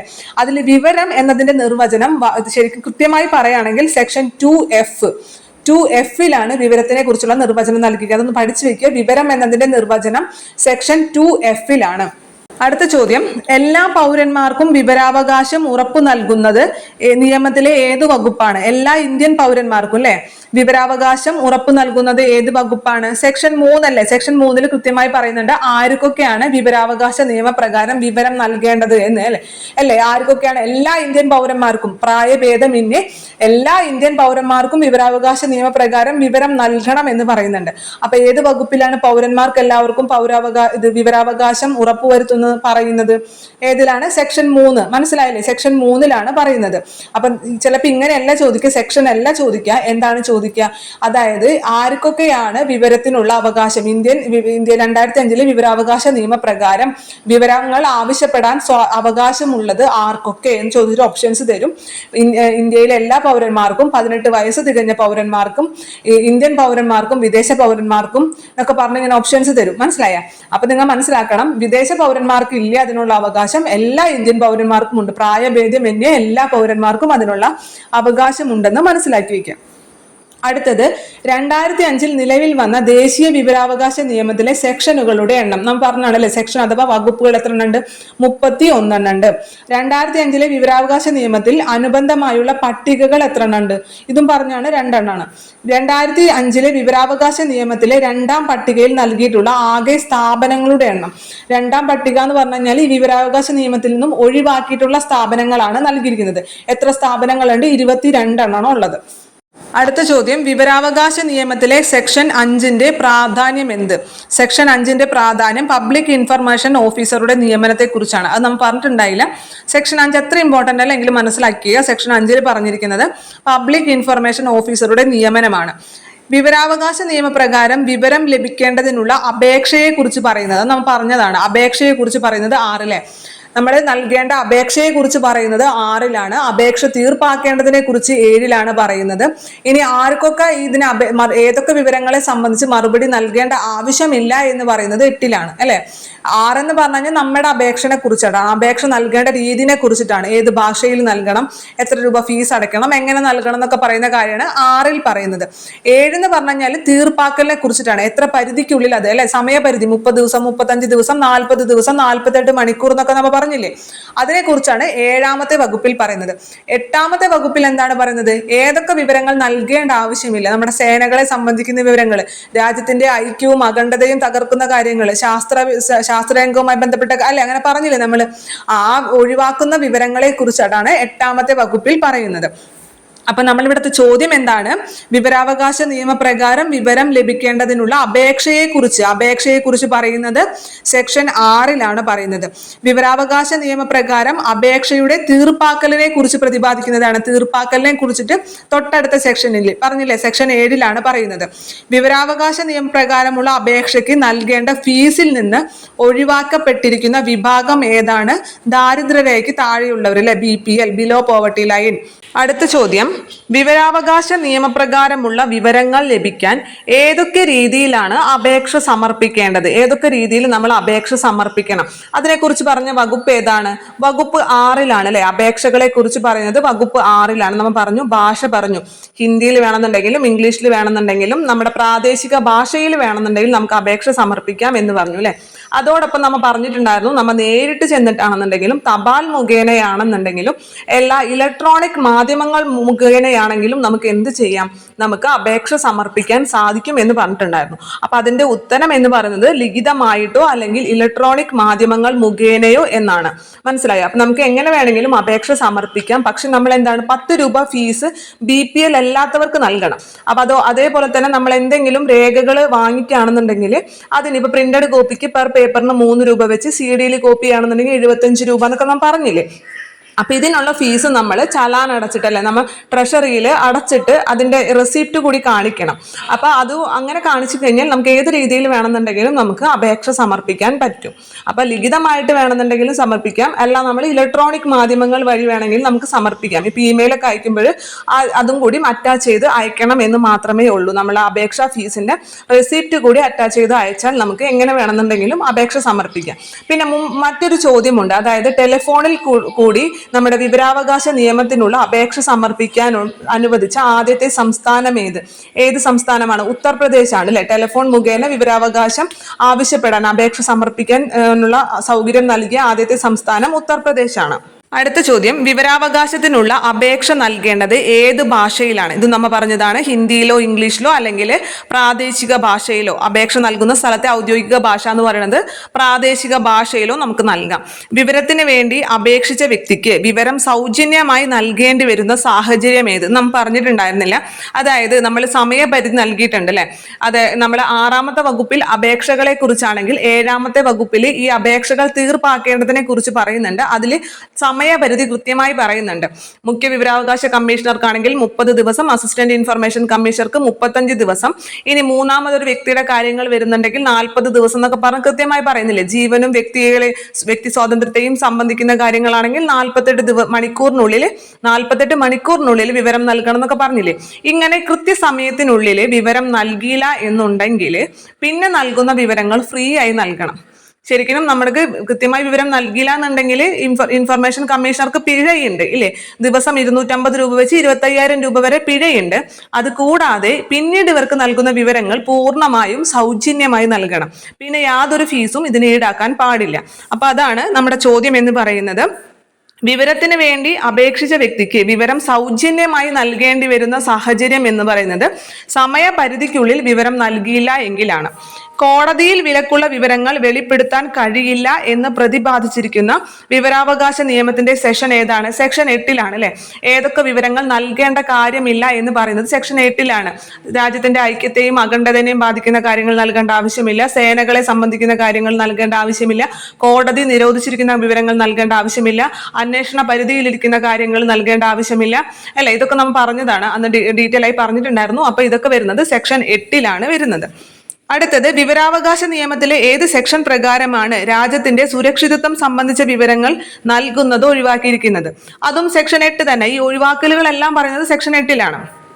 അടുത്ത ചോദ്യം, വിവരാവകാശത്തിനുള്ള അപേക്ഷ സ്റ്റേറ്റിൻ്റെതല്ലാത്ത ഒരു വ്യക്തിയിൽ നിലനിന്നു പോരുന്ന പകർപ്പവകാശത്തിന്റെ ലംഘനമാവും എന്ന കാരണത്താൽ നിരസിക്കാൻ പബ്ലിക് ഇൻഫർമേഷൻ ഓഫീസർക്ക് അധികാരം നൽകുന്ന വകുപ്പ് ഏതെന്നാണ് നമ്മൾ പറയാത്ത ചോദ്യമാണ് സെക്ഷൻ 9. അതായത് സെക്ഷൻ 8 നമ്മൾ കുറച്ച് കാര്യങ്ങളൊക്കെ പറയുന്നുണ്ടല്ലേ. ഈ കാര്യങ്ങൾക്ക് പുറമെ മറ്റെന്തെങ്കിലും കാര്യങ്ങൾ വരാണെങ്കിൽ അത് സെക്ഷൻ 9 ഉൾപ്പെടുത്തും. അതായത് പ്രത്യേകിച്ച് ഈ കാര്യം പറഞ്ഞില്ലേ, അതായത് നമ്മുടെ സ്റ്റേറ്റിന്റെ പരിധിയിൽ വരുന്ന കാര്യമല്ല, സ്റ്റേറ്റിന്റെ പുറത്തുള്ള ഏതെങ്കിലും ഒരു വ്യക്തിയുടെ അവകാശ ലംഘനത്തെ ബാധിക്കുന്ന കാര്യമാണെന്നുണ്ടെങ്കിൽ, അത് സ്റ്റേറ്റിന്റെ പരിധിക്കുള്ളിലല്ല എന്നുണ്ടെങ്കിൽ അതൊക്കെ സെക്ഷൻ 9 വരുന്നത്. അടുത്തത് മൂന്നാം കക്ഷിയെ സംബന്ധിക്കുന്ന വിവരങ്ങൾ വെളിപ്പെടുത്തുന്നതിനെ കുറിച്ച് പ്രതിപാദിക്കുന്ന വിവരാവകാശത്തിലെ സെക്ഷൻ ഏതാണ്? മൂന്നാമതൊരു വ്യക്തിയുടെ വിവരങ്ങൾ വെളിപ്പെടുത്തുന്നതുമായി ബന്ധപ്പെട്ട സെക്ഷൻ ഏതാണ്? സെക്ഷൻ 11. നാം പറഞ്ഞിട്ടുണ്ടായിരുന്നു, വളരെ ഇമ്പോർട്ടന്റ് ആണ്. 11 രണ്ട് വ്യക്തികൾ അങ്ങോട്ടും ഇങ്ങോട്ടും സംസാരിക്കുന്നു, മൂന്നാമതൊരു വ്യക്തിയുടെ കാര്യം ചോദിക്കുന്നു എന്ന് ഓർത്താൽ മതി. ആ സെക്ഷൻ 11 രണ്ട് ഒന്നുകൾ ഓർക്കാൻ പറഞ്ഞിട്ടുണ്ടായിരുന്നു. അടുത്തത് പിഴയെ കുറിച്ച് പ്രതിപാദിക്കുന്ന വിവരാവകാശത്തിലെ സെക്ഷൻ ഏതാണ്? പിഴയെ കുറിച്ച് പറയുന്നത് 20ാമത്തെ സെക്ഷനിലാണ്. 19 എന്താണ് പറയുന്നത്? അപ്പീലിനെ കുറിച്ചിട്ടാണ് 19ാമത്തെ വകുപ്പിൽ പറയുന്നത്. ആ വകുപ്പ് 19 അപ്പീല്. ആ 19ന്റെ 9 ഇങ്ങോട്ടിട്ടാ പി ആയില്ലേ, അപ്പൊ അപ്പീൽ എന്ന് പറയുമ്പോൾ 2 പി വരുന്നുണ്ട് അല്ലെ. അപ്പീൽ എന്നുള്ളത് വകുപ്പ് 19 പറയുന്നത്. 20ാമത്തിൽ പിഴകളെ കുറിച്ചിട്ട്, അതായത് തെറ്റായ വിവരങ്ങൾ നൽകാണ്, അതേപോലെ മതിയായ കാരണമില്ലാതെ അപേക്ഷ നിരസിക്കുകയാണ്, വിവരങ്ങൾ നൽകുന്നതിന് തടസ്സപ്പെടുത്താണ്, ഇങ്ങനത്തെ സാഹചര്യങ്ങളിലെല്ലാം തന്നെ പിഴ ഈടാക്കും. അതുകൂടാതെ കൃത്യസമയത്ത് വിവരം നൽകിയില്ല എന്നുണ്ടെങ്കിലും പിഴ ഈടാക്കും. എത്ര രൂപയാണ് പിഴ? ദിവസം 250 രൂപ വെച്ചിട്ട് മാക്സിമം 25,000 രൂപ വരെ പിഴ ഈടാക്കാൻ സാധിക്കും. അതിനെക്കുറിച്ച് പറയുന്ന വകുപ്പ് 20 പറയുന്നത്. അടുത്തത് 1923 ഔദ്യോഗിക നിയമത്തിന് വിരുദ്ധമായി വിവരങ്ങൾ നൽകാൻ പാടില്ല എന്ന് അനുശാസിക്കുന്ന വിവരാവകാശ നിയമത്തിലെ വകുപ്പ് 22. അത്ര ഇമ്പോർട്ടൻ്റ് അല്ല, എങ്കിലും ഓർത്തിരിക്കുക. 1923 ഔദ്യോഗിക നിയമത്തിന് വിരുദ്ധമായിട്ട് വിവരങ്ങൾ നൽകാൻ പാടില്ല എന്ന് അനുശാസിക്കുന്ന വകുപ്പ് 22. കേന്ദ്ര വിവരാവകാശ കമ്മീഷന്റെ രൂപവൽക്കരണത്തെ കുറിച്ച് പ്രതിപാദിക്കുന്നത് ഏത് സെക്ഷനിലാണ്? 12 മുതൽ 14 വരെ കേന്ദ്ര വിവരാവകാശ കമ്മീഷനെ കുറിച്ചിട്ടും 15 മുതൽ 17 വരെ സംസ്ഥാന വിവരാവകാശ കമ്മീഷനെ കുറിച്ചാണ് പറയുന്നതെന്ന് പറഞ്ഞല്ലേ. അതിൽ 12 ഇങ്ങനെ കേന്ദ്ര വിവരാവകാശ കമ്മീഷൻ നിയമിക്കുന്നതിനെ കുറിച്ച് പറയുന്നത്. 13 അതിന്റെ കാലാവധിനെ കുറിച്ചാണ് പറയുന്നത്. അതാണ് നമ്മൾ അമെൻഡ് ചെയ്തത് ഇല്ലേ. അമെൻഡ് ചെയ്ത വകുപ്പുകൾ ഏതൊക്കെയാണ്? 13, 16, പിന്നെ 27 അല്ലെ. അപ്പൊ അതിൽ 12 വകുപ്പ് 12 ആരെക്കുറിച്ച് പറയുന്നത്? ഈ കേന്ദ്ര വിവരാവകാശ കമ്മീഷന്റെ രൂപവൽക്കരണത്തെ കുറിച്ച് പ്രതിപാദിക്കുന്നത് 12 12 മുതൽ 14 വരെ ഉള്ള ആർട്ടിക്കിളിൽ മൊത്തം പറയുന്നത് കേന്ദ്ര വിവരാവകാശ കമ്മീഷന്റെ പല കാര്യങ്ങളാണ്. അതിൽ 12 എന്ത് പറയുന്നത്? ഇത് രൂപവൽക്കരിക്കുന്നതിനെ കുറിച്ച് പറയുന്നത്. അടുത്ത ചോദ്യം, പബ്ലിക് ഇൻഫർമേഷൻ ഓഫീസർ വിവരാവകാശ അപേക്ഷയിൽ നൽകിയ മറുപടിയിൽ യോജിപ്പില്ലാത്ത പക്ഷം അപേക്ഷകന് അപ്പീൽ നൽകാനുള്ള അവകാശം നൽകുന്ന നിയമത്തിലെ വകുപ്പ് ഏത്? ഒന്നുമില്ല. അയാൾ നൽകിയ വിവരത്തിൽ യോജിക്കാൻ സാധിക്കുന്നില്ല എന്നുണ്ടെങ്കിൽ അപേക്ഷകന് അപ്പീൽ പോകാം. ആ അപ്പീൽ പോകാനുള്ള അവകാശം നൽകുന്ന സെക്ഷൻ ഏതെന്നാണ് ചോദിച്ചിരിക്കുന്നത്. സെക്ഷൻ 19 അല്ലെ, പി ആയിട്ട് ഓർത്താൽ മതി. അപ്പീൽ എന്ന് പറഞ്ഞു, സെക്ഷൻ 19. അടുത്ത ചോദ്യം, ഒന്നാം അപ്പീൽ അധികാരി അപ്പീലിന്മേൽ തീർപ്പ് കൽപ്പിക്കേണ്ട സമയപരിധി. നമുക്ക് അപ്പീൽ പോകാനുള്ള അവകാശത്തെ കുറിച്ച് വകുപ്പ് 19 പറയുന്നു. ഇനി ഒന്നാം അപ്പീൽ നമ്മൾ ആദ്യത്തെ നമുക്ക് എന്തെങ്കിലും വിവരം നൽകി, ആ വിവരം നമുക്ക് ഓക്കെ അല്ല, നമ്മൾ ആ വിവരത്തിൽ സാറ്റിസ്ഫൈഡ് അല്ല എന്നുണ്ടെങ്കിൽ നമുക്ക് ഒന്നാമത്തെ അപ്പീൽ കൊടുക്കാം. ഒന്നാമത്തെ അപ്പീൽ എത്ര ദിവസത്തിനുള്ളിൽ കൊടുക്കണം? 30 ദിവസത്തിനുള്ളിൽ കൊടുക്കണം. ഇനി നമുക്ക് എന്തെങ്കിലും കാരണം ബോധിപ്പിക്കാനുണ്ട്, മറ്റെന്തെങ്കിലും കാര്യമുണ്ട് എന്നുണ്ടെങ്കിൽ മാത്രം 45 ദിവസം വരെ ആകാം അല്ലെ. ഈ ഒന്നാമത്തെ അപ്പീൽ കൊടുത്തു കഴിഞ്ഞാൽ അവര് അത് 30 ദിവസത്തിനുള്ളിൽ തീർപ്പാക്കണം. അതേപോലെ രണ്ടാമത്തെ അപ്പീലിന് തീർപ്പാക്കേണ്ട സമയപരിധിയെ കുറിച്ച് പറഞ്ഞിട്ടുമില്ല. ഒന്നാമത്തെ അപ്പീൽ 30 ദിവസത്തിനുള്ളിൽ തീർപ്പാക്കണം. അടുത്ത ചോദ്യം, കേന്ദ്ര വിവരാവകാശ കമ്മീഷൻ അല്ലെങ്കിൽ സംസ്ഥാന വിവരാവകാശ കമ്മീഷൻ മുമ്പാകെ രണ്ടാം അപ്പീൽ സമർപ്പിക്കാനുള്ള സമയപരിധി. രണ്ടാമത്തെ അപ്പീൽ സമർപ്പിക്കാനുള്ള സമയപരിധി എത്രയാണ്? 90 ദിവസമാണ് അല്ലെ. ആദ്യത്തെ അപ്പീലിന്റെ മറുപടി ലഭിച്ചിട്ട് 90 ദിവസത്തിനുള്ളിൽ നമ്മൾ എന്ത് ചെയ്യണം? ഇത് രണ്ടാമത്തെ അപ്പീൽ സമർപ്പിക്കണം. ആദ്യത്തെ അപ്പീൽ സമർപ്പിക്കാൻ 30 ദിവസമാണെങ്കിൽ രണ്ടാമത്തെ അപ്പീൽ സമർപ്പിക്കാനുള്ള സമയപരിധി 90 ദിവസമാണ്. അസിസ്റ്റന്റ് പബ്ലിക് ഇൻഫർമേഷൻ ഓഫീസർ വഴി ലഭിച്ച അപേക്ഷയാണെങ്കിൽ എത്ര ദിവസത്തിനുള്ളിൽ അപേക്ഷ വിവരം നൽകണം? 35 ദിവസം അല്ലെ. നേരിട്ട് മുഖ്യ വിവരാവകാശ കമ്മീഷണർക്കാണെങ്കിൽ 30 ദിവസവും അസിസ്റ്റന്റ് പബ്ലിക് ഇൻഫർമേഷൻ ഓഫീസർക്കാണെങ്കിൽ 35 ദിവസവും. ഇനി മൂന്നാമതൊരു കക്ഷിയുടെ വിവരങ്ങൾ ഉൾപ്പെടുകയാണെങ്കിൽ വിവരാവകാശ നിയമപ്രകാരം മറുപടി നൽകുന്നതിനുള്ള സമയപരിധി എത്രയാണ്? 40 ദിവസമാണ് അല്ലെ. 5 ദിവസം കൂടി എക്സ്ട്രാ എടുക്കും. അയാളെ അറിയിക്കണം, ഇങ്ങനെ ഒരു കാര്യം നിങ്ങളെ കുറിച്ചിട്ട് ആവശ്യപ്പെട്ടിട്ടുണ്ട്, നൽകട്ടെ, നിങ്ങൾക്ക് എന്തെങ്കിലും ബോധിപ്പിക്കാനുണ്ടോ എന്നുള്ളത് നമ്മളെ കേൾക്കണം, അയാളെ കേൾക്കണം. അപ്പൊ അതിന് വേണ്ടിയിട്ട് ഒരു 5 ദിവസം കൂടി എക്സ്ട്രാ എടുക്കും. അടുത്തത്, വിവരാവകാശ നിയമപ്രകാരം ലഭിച്ച ഒരു അപേക്ഷ മറ്റൊരു അധികാര സ്ഥാപനത്തിന് കൈമാറേണ്ടതുണ്ടെങ്കിൽ അപേക്ഷ ലഭിച്ച തീയതി മുതൽ എത്ര ദിവസം ചെയ്തിരിക്കണം? നാം പറഞ്ഞൂലേ, നമ്മളിപ്പോൾ ഒരു അപേക്ഷ ലഭിച്ചു, അത് നമ്മുടെ ഡിപ്പാർട്ട്മെന്റിനെ സംബന്ധിക്കുന്ന കാര്യമല്ല എന്നുണ്ടെങ്കിൽ നമ്മൾ തിരിച്ചായ അപേക്ഷകനെ ഏൽപ്പിക്കുകയല്ല ചെയ്യേണ്ടത്, ആ ഡിപ്പാർട്ട്മെന്റിന് കൈമാറണം. അതിനുള്ള സമയപരിധി എത്രയാണ്? 5 ദിവസമാണ്. അതും പറഞ്ഞിട്ടുണ്ടായതാണ്. രണ്ടാം അപ്പീലിന്മേൽ കേന്ദ്ര വിവരാവകാശ കമ്മീഷണർക്ക് അല്ലെങ്കിൽ സംസ്ഥാന വിവരാവകാശ കമ്മീഷണർക്ക് തീരുമാനമെടുക്കാനുള്ള സമയപരിധി. ഒന്നാമത്തെ അപ്പീലിനുള്ളിൽ തീരുമാനമെടുക്കാൻ 30 ദിവസമാണ്. പക്ഷെ രണ്ടാമത്തെ അപ്പീലിനുള്ളിൽ തീരുമാനമെടുക്കാനുള്ള സമയപരിധിയെക്കുറിച്ച് പറഞ്ഞിട്ടില്ല. നാം പറഞ്ഞതാണ്, സമയപരിധി നൽകിയിട്ടില്ല. അടുത്തത്, വിവരാവകാശ നിയമപ്രകാരം വിവരം ലഭിക്കാൻ ഒരു A4 പേജിന് അപേക്ഷകൻ എത്ര രൂപ നൽകണം? 3 രൂപ വെച്ച് നൽകണം. വിവരാവകാശ നിയമപ്രകാരം ആവശ്യപ്പെടുന്ന വിവരത്തിന് കൃത്യസമയത്തിനകം മറുപടി നൽകാതിരിക്കുകയോ അപൂർണമോ തെറ്റായതോ തൃപ്തികരമല്ലാത്തതോ ആയ മറുപടി നൽകുകയോ ചെയ്തത് വിവരാവകാശ കമ്മീഷന് ബോധ്യപ്പെട്ടാൽ വിവരങ്ങൾ നൽകുന്നതുവരെ ബന്ധപ്പെട്ട ഉദ്യോഗസ്ഥന് ഓരോ ദിവസവും എത്ര രൂപ വെച്ച് പിഴ ചുമത്താൻ വിവരാവകാശ കമ്മീഷന് അധികാരമുണ്ട്. വലുതാക്കി ചോദിച്ചിരിക്കുന്നേ ഉള്ളൂ. തെറ്റായ വിവരങ്ങൾ നൽകിക്കഴിഞ്ഞാൽ എന്താണ് പിഴ എന്ന് പറയുന്നത്? ദിവസം, അത് നമ്മൾ എത്ര രൂപ എന്ന് ഈ വിവരം കൃത്യമായി നൽകുന്നോ അതുവരെ പിഴ ചുമത്തും. അപ്പൊ ഒരു ദിവസത്തിന് 250 രൂപ വെച്ച് മാക്സിമം 25,000 രൂപ വരെ പിഴ ചുമത്താൻ അധികാരമുണ്ട്. അടുത്തത്, ഒരു വ്യക്തിയുടെ ജീവനും സ്വാതന്ത്ര്യത്തെയും സംബന്ധിക്കുന്ന വിവരങ്ങൾ വിവരാവകാശ നിയമപ്രകാരം ആവശ്യപ്പെട്ടാൽ എത്ര മണിക്കൂറിനുള്ളിൽ നൽകണം? 48 മണിക്കൂറിനുള്ളിൽ നൽകണം. അടുത്തത്, മനുഷ്യാവകാശ ലംഘനവുമായി ബന്ധപ്പെട്ട വിഷയങ്ങളിലെ വിവരങ്ങൾ അപേക്ഷ ലഭിച്ച് എത്ര ദിവസത്തിനകം നൽകിയിരിക്കണം? മനുഷ്യാവകാശ ലംഘനവുമായി ബന്ധപ്പെട്ട വിഷയങ്ങളിലെ വിവരം 45 ദിവസത്തിനുള്ളിൽ നൽകണം.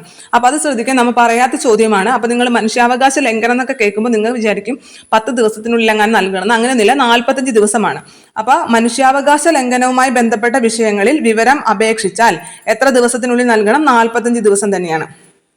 വിവരാവകാശ നിയമപ്രകാരം അപേക്ഷയിൽ പതിക്കേണ്ടത് എത്ര രൂപയുടെ കോഡ് ഫീസ് സ്റ്റാമ്പാണ്? 10 രൂപയുടെ കോഡ് ഫീസ് സ്റ്റാമ്പാണ് പതിക്കേണ്ടത്. അത് 10 രൂപയുടെ കോഡ് ഫീസ് സ്റ്റാമ്പ് തന്നെ ഒട്ടിക്കണം എന്ന് നിർബന്ധമില്ല. നമുക്ക് വേണമെന്നുണ്ടെങ്കിൽ 10 രൂപയുടെ കോഡ് ഫീസ് സ്റ്റാമ്പ് വാങ്ങിച്ച് ഒട്ടിക്കാം. അല്ലാന്നുണ്ടെങ്കിൽ നമുക്ക് അത് വേണമെന്നുണ്ടെങ്കിൽ ചെക്കായിട്ട് നൽകാം, അല്ലെ, അല്ലെങ്കിൽ ഡിമാൻഡ് ഡ്രാഫ്റ്റ് DD ആയിട്ട് നൽകാം. അല്ലാന്നുണ്ടെങ്കിൽ നമുക്ക് ട്രഷറിയിൽ അടച്ചിട്ടുള്ള ചലാനായിട്ട് നൽകാം. ഏത് രീതിയിൽ വേണമെന്നുണ്ടെങ്കിൽ നമുക്ക് നൽകാൻ സാധിക്കും. നമുക്ക് ഏറ്റവും ഒരു അപേക്ഷ സമർപ്പിക്കുമ്പോൾ ഏറ്റവും എളുപ്പമുള്ള കാര്യം എന്ന് പറയുന്നത് ഒരു 10 രൂപയുടെ കോഡ് ഫീസ് സ്റ്റാമ്പ് വാങ്ങിച്ച് ഒട്ടിക്കുന്നതാണ്. അപ്പോൾ എത്ര രൂപയുടെ കോഡ് ഫീസ് സ്റ്റാമ്പ് എന്നെടുത്ത് ചോദിച്ചു കഴിഞ്ഞാൽ 10 രൂപയുടെ സ്റ്റാമ്പാണ്. ആ ഫീസ് നമുക്ക് എങ്ങനെ വേണമെങ്കിലും നൽകാം. അത് കോഡ് ഫീസ് സ്റ്റാമ്പ് മുഖേന തന്നെ നൽകണം എന്ന് നിർബന്ധമൊന്നും തന്നെ ഇല്ല. അടുത്ത ചോദ്യം, വിവരാവകാശ നിയമപ്രകാരമുള്ള അപേക്ഷകൾ ഓൺലൈനായിട്ട് പ്രസിദ്ധീകരിക്കുന്നതിന് സൗകര്യം ഏർപ്പെടുത്തിയ ആദ്യ സംസ്ഥാനം. ഈ അപേക്ഷകൾ ഓൺലൈനായിട്ട് പ്രസിദ്ധീകരിക്കുന്നതിന് സൗകര്യം ഏർപ്പെടുത്തിയ ആദ്യത്തെ സംസ്ഥാനം മഹാരാഷ്ട്രയാണ്. മഹാരാഷ്ട്ര. വിവരാവകാശ പ്രസ്ഥാനം ആരംഭിച്ച ആദ്യത്തെ സംസ്ഥാനം രാജസ്ഥാനാണ്. വിവരാവകാശ പ്രസ്ഥാനം ആരംഭിച്ചത് രാജസ്ഥാനാണ്.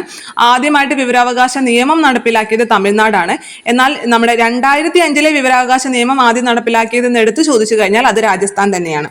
സമയപരിധിക്കുള്ളിൽ ശരിയായ വിവരം നൽകുന്നതിൽ വീഴ്ച വരുത്തുന്ന പബ്ലിക് ഇൻഫർമേഷൻ ഓഫീസർ അടയ്ക്കേണ്ട പരമാവധി തുക എത്രയാണ്? 25,000 രൂപയാണ്. വിവരാവകാശ നിയമം ഇന്ത്യൻ പാർലമെന്റ് പാസ്സാക്കിയത് 2005 ജൂൺ 15-നാണ്. വിവരാവകാശ നിയമം ഇന്ത്യൻ പാർലമെന്റ് പാസ്സാക്കിയതെന്ന്, വിവരാവകാശ നിയമമാണ്, നിയമം പാസ്സാക്കിയതെന്നാണ് 2005 ജൂൺ 15-നാണ് വിവരാവകാശ നിയമം പാസ്സാക്കിയത്.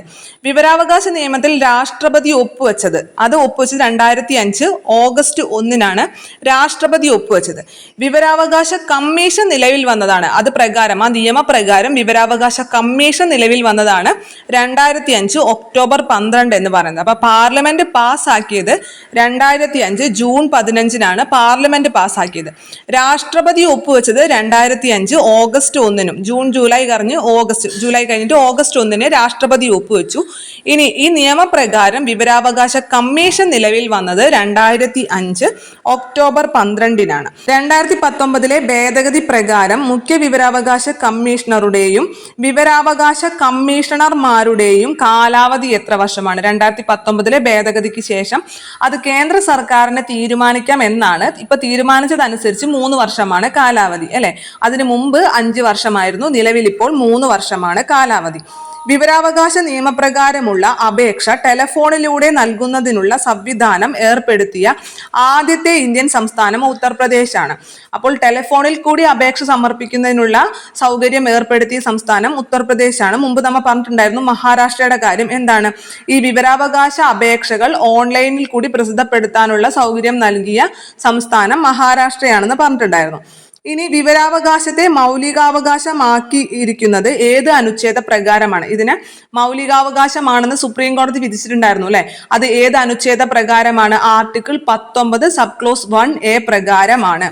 വിവരാവകാശ നിയമപ്രകാരമുള്ള ഗ്രാമപഞ്ചായത്തിലെ സ്റ്റേറ്റ് പബ്ലിക് ഇൻഫർമേഷൻ ഓഫീസർ ആരാണ്? നമ്മൾ പറഞ്ഞു വിവരാവകാശ നിയമപ്രകാരം എല്ലാ ഓഫീസുകളിലും ഒരു ഇൻഫർമേഷൻ കമ്മീഷണർ ഉണ്ടായിരിക്കും. അത് ആ ഓഫീസിലെ മറ്റേതെങ്കിലും ഒരു ഉദ്യോഗസ്ഥനായിരിക്കും. അല്ലാതെ സെപ്പറേറ്റ് നിങ്ങളാണ് ഇത് വിവരാവകാശ കമ്മീഷണർ എന്ന് പറഞ്ഞിട്ട് സെപ്പറേറ്റ് വേറൊരു പോസ്റ്റ് അല്ല. ആയ ഓഫീസിലെ ഏതെങ്കിലും ഒരു ഉദ്യോഗസ്ഥൻ തന്നെയായിരിക്കും അവിടുത്തെ ഈ ഇൻഫർമേഷൻ കമ്മീഷണറായിട്ട് വരുന്നത്. അപ്പൊ അത് പ്രകാരം നമ്മുടെ ഗ്രാമപഞ്ചായത്തിലെ സ്റ്റേറ്റ് പബ്ലിക് ഇൻഫർമേഷൻ ഓഫീസർ ആരാണെന്ന് ചോദിച്ചു കഴിഞ്ഞാൽ സെക്രട്ടറിയാണ്. ആ പഞ്ചായത്തിലെ പഞ്ചായത്ത് സെക്രട്ടറിയാണ് നിയമപ്രകാരം ഗ്രാമപഞ്ചായത്തിലെ സ്റ്റേറ്റ് പബ്ലിക് ഇൻഫർമേഷൻ ഓഫീസർ എന്ന് പറയുന്നത്. വിവരാവകാശ നിയമം സംബന്ധിച്ച കേസുകളിൽ ഇടപെടാൻ അധികാരമുള്ള കോടതികൾ ഏതാണ്? വിവരാവകാശ നിയമത്തിൽ ഇടപെടാൻ 2 കോടതിക്ക് അധികാരമുള്ളൂ. ഒന്ന് ഹൈക്കോടതിക്കും പിന്നെ ഒന്ന് സുപ്രീം കോടതിക്കുമാണ്. 2005 ഒക്ടോബറിൽ വിവരാവകാശ നിയമം നടപ്പിൽ വരാത്ത സംസ്ഥാനം ജമ്മു കാശ്മീരാണ് അല്ലെ. ഇപ്പോൾ ജമ്മു കാശ്മീരിലും ഇത് ബാധകമാണ്. അതിന് ആ സമയത്തെന്ന് പറയുന്നത് ഈ ജമ്മു കാശ്മീർ ഇതൊന്നും ബാധകമല്ലായിരുന്നു അല്ലെ. അപ്പൊ 2005 ഈ നിയമം പാസ്സാക്കുമ്പോൾ ജമ്മു കാശ്മീരിന് ഈ നിയമം ബാധകമല്ലായിരുന്നു. പക്ഷെ നിലവിൽ അതിന് ബാധകമാണ്. വിവരാവകാശ നിയമം ബാധകമല്ലാത്ത ഇന്ത്യൻ പ്രദേശം ഏതാണെന്ന്? ഇപ്പോൾ നിലവിൽ ഇന്ത്യയിലെ എല്ലാ പ്രദേശങ്ങൾക്കും ബാധകമാണ്. ഇപ്പൊ ഇങ്ങനെ ചോദിച്ചു കഴിഞ്ഞാൽ എല്ലാ സംസ്ഥാനങ്ങൾക്കും എല്ലാ സ്ഥലത്തിനും ബാധകമാണ്. മുമ്പ് 2005 വന്നപ്പോൾ ജമ്മു കാശ്മീരിന് ബാധകമല്ലായിരുന്നു. പക്ഷെ നിലവിൽ എല്ലാ പ്രദേശത്തിനും ബാധകമാണ്. അപ്പൊ നിങ്ങളെ തെറ്റിക്കാൻ വേണ്ടി തരും. അപ്പൊ ഓപ്ഷനിൽ ജമ്മു കാശ്മീർ ഉണ്ടെന്ന് വെച്ച് കുത്തരുത്. നിലവിൽ ഇന്ത്യയിലെ എല്ലാ പ്രദേശത്തിനും ബാധകമാണ്. കേന്ദ്ര ചീഫ് ഇൻഫർമേഷൻ കമ്മീഷണർ, ഇൻഫർമേഷൻ കമ്മീഷണർമാർ എന്നിവരുടെ പദവിയിൽ നിന്നും നീക്കം ചെയ്യുന്നതിനുള്ള കാരണങ്ങൾ എന്താണ്? ഇവരെ പദവിയിൽ നിന്നും നീക്കം ചെയ്യണമെന്നുള്ള കാരണം എന്ന് പറയുന്നത് ഒന്ന് പെരുമാറ്റ ദൂഷ്യം അല്ലെങ്കിൽ കഴിവുകേടാണ്. പെരുമാറ്റ ദൂഷ്യവും കഴിവുകേടും വെറുതെ ആരോപിച്ചാൽ മാത്രം പോരാ, അത് അന്വേഷിച്ച് തെളിയിക്കണം. തെളിയിക്കപ്പെട്ട കഴിവുകേടോ അല്ലെങ്കിൽ പെരുമാറ്റ ദൂഷ്യം മൂലമാണ് മുഖ്യ വിവരാവകാശ കമ്മീഷണറെ ആണെങ്കിലും കമ്മീഷണർമാരെ ആണെങ്കിലും നീക്കം ചെയ്യാൻ സാധിക്കുക. വിവരാവകാശ നിയമം നിലവിൽ വന്നതോടെ പിൻവലിക്കപ്പെട്ട നിയമം ഏതാണ്? നമ്മൾ പറഞ്ഞു ഒരു നിയമത്തെ റദ്ദ് ചെയ്തുകൊണ്ടാണ് 2005 വിവരാവകാശ നിയമം വന്നതെന്ന് പറഞ്ഞു. ഏത് നിയമത്തെയാണ്? അത് വിവര സ്വാതന്ത്ര്യ നിയമം അല്ലെ, അഥവാ ഫ്രീഡം ഓഫ് ഇൻഫർമേഷൻ ആക്ട് 2002 എന്ന് പറയണം, ഇമ്പോർട്ടന്റ് ആണ്. ഫ്രീഡം ഓഫ് ഇൻഫർമേഷൻ ആക്ട് 2002 അഥവാ വിവര സ്വാതന്ത്ര്യ നിയമം 2002. ഇന്ത്യയിൽ വിവരാവകാശ നിയമപ്രകാരം ആദ്യത്തെ അപേക്ഷ സമർപ്പിച്ചത് ആര്? നമ്മൾ പറയാത്ത ചോദ്യമാണ്. വിവരാവകാശ നിയമം വന്നതിന് ശേഷം ഈ നിയമപ്രകാരം ആദ്യമായിട്ട് അപേക്ഷ സമർപ്പിച്ചത് ഷാഹിദ് റാസ ബർണി. ഒരു വെറൈറ്റി പേരാണ് അല്ലെ, റാസ ബർണി എന്ന് പഠിച്ചു വെച്ചാലും മതി. റാസ ബർണി. വിവരാവകാശ നിയമത്തിൽ വരാത്ത സ്ഥാപനങ്ങളെ ഉൾപ്പെടുത്തിയിരിക്കുന്ന ഷെഡ്യൂൾ ഏതാണ്? വീണ്ടും അത് തന്നെ ചോദ്യം. ഏത് ഷെഡ്യൂളിലാണ് വരാത്ത സ്ഥാപനങ്ങളെ ഉൾപ്പെടുത്തിയിരിക്കുന്നത്? 2ാമത്തെ ഷെഡ്യൂളിലാണ്. വിവരാവകാശ നിയമത്തിൽ വരുന്ന സ്ഥാപനങ്ങൾ ഉൾപ്പെടുത്തിയിട്ടുള്ളത് ഷെഡ്യൂൾ 1. ശരിക്കും ഷെഡ്യൂൾ 1 സത്യപ്രതിജ്ഞയാണ് നൽകിയിട്ടുള്ളത്. ഇനി വരുന്ന സ്ഥാപനങ്ങൾ ഏത് ഷെഡ്യൂളിൽ ഉൾപ്പെടുത്തിയിരിക്കുന്നു എന്ന് ചോദിച്ചു കഴിഞ്ഞാൽ ഷെഡ്യൂൾ 1 ആണ് പറയേണ്ടത്. വരാത്ത സ്ഥാപനങ്ങൾ ഷെഡ്യൂൾ 2, അപ്പൊ വരുന്ന സ്ഥാപനങ്ങൾ ഷെഡ്യൂൾ 1. ഇനി വിവരാവകാശ നിയമപ്രകാരം A4 പേജിൽ വിവരം നൽകുന്നതിന് ഒരു പേജിന് എത്ര രൂപയാണ് നൽകേണ്ടത്? 3 രൂപയാണ് നൽകേണ്ടത്. വിവരാവകാശ നിയമത്തിന്റെ സെക്ഷൻ 15 സബ് ക്ലോസ് 1 എന്തുമായിട്ട് ബന്ധപ്പെട്ടിരിക്കുന്നു? 15 മുതൽ 17 വരെ എന്താണ്? സെക്ഷൻ 15 മുതൽ 17 വരെ സംസ്ഥാന വിവരാവകാശ കമ്മീഷനെ കുറിച്ചാണ് പറയുന്നത്.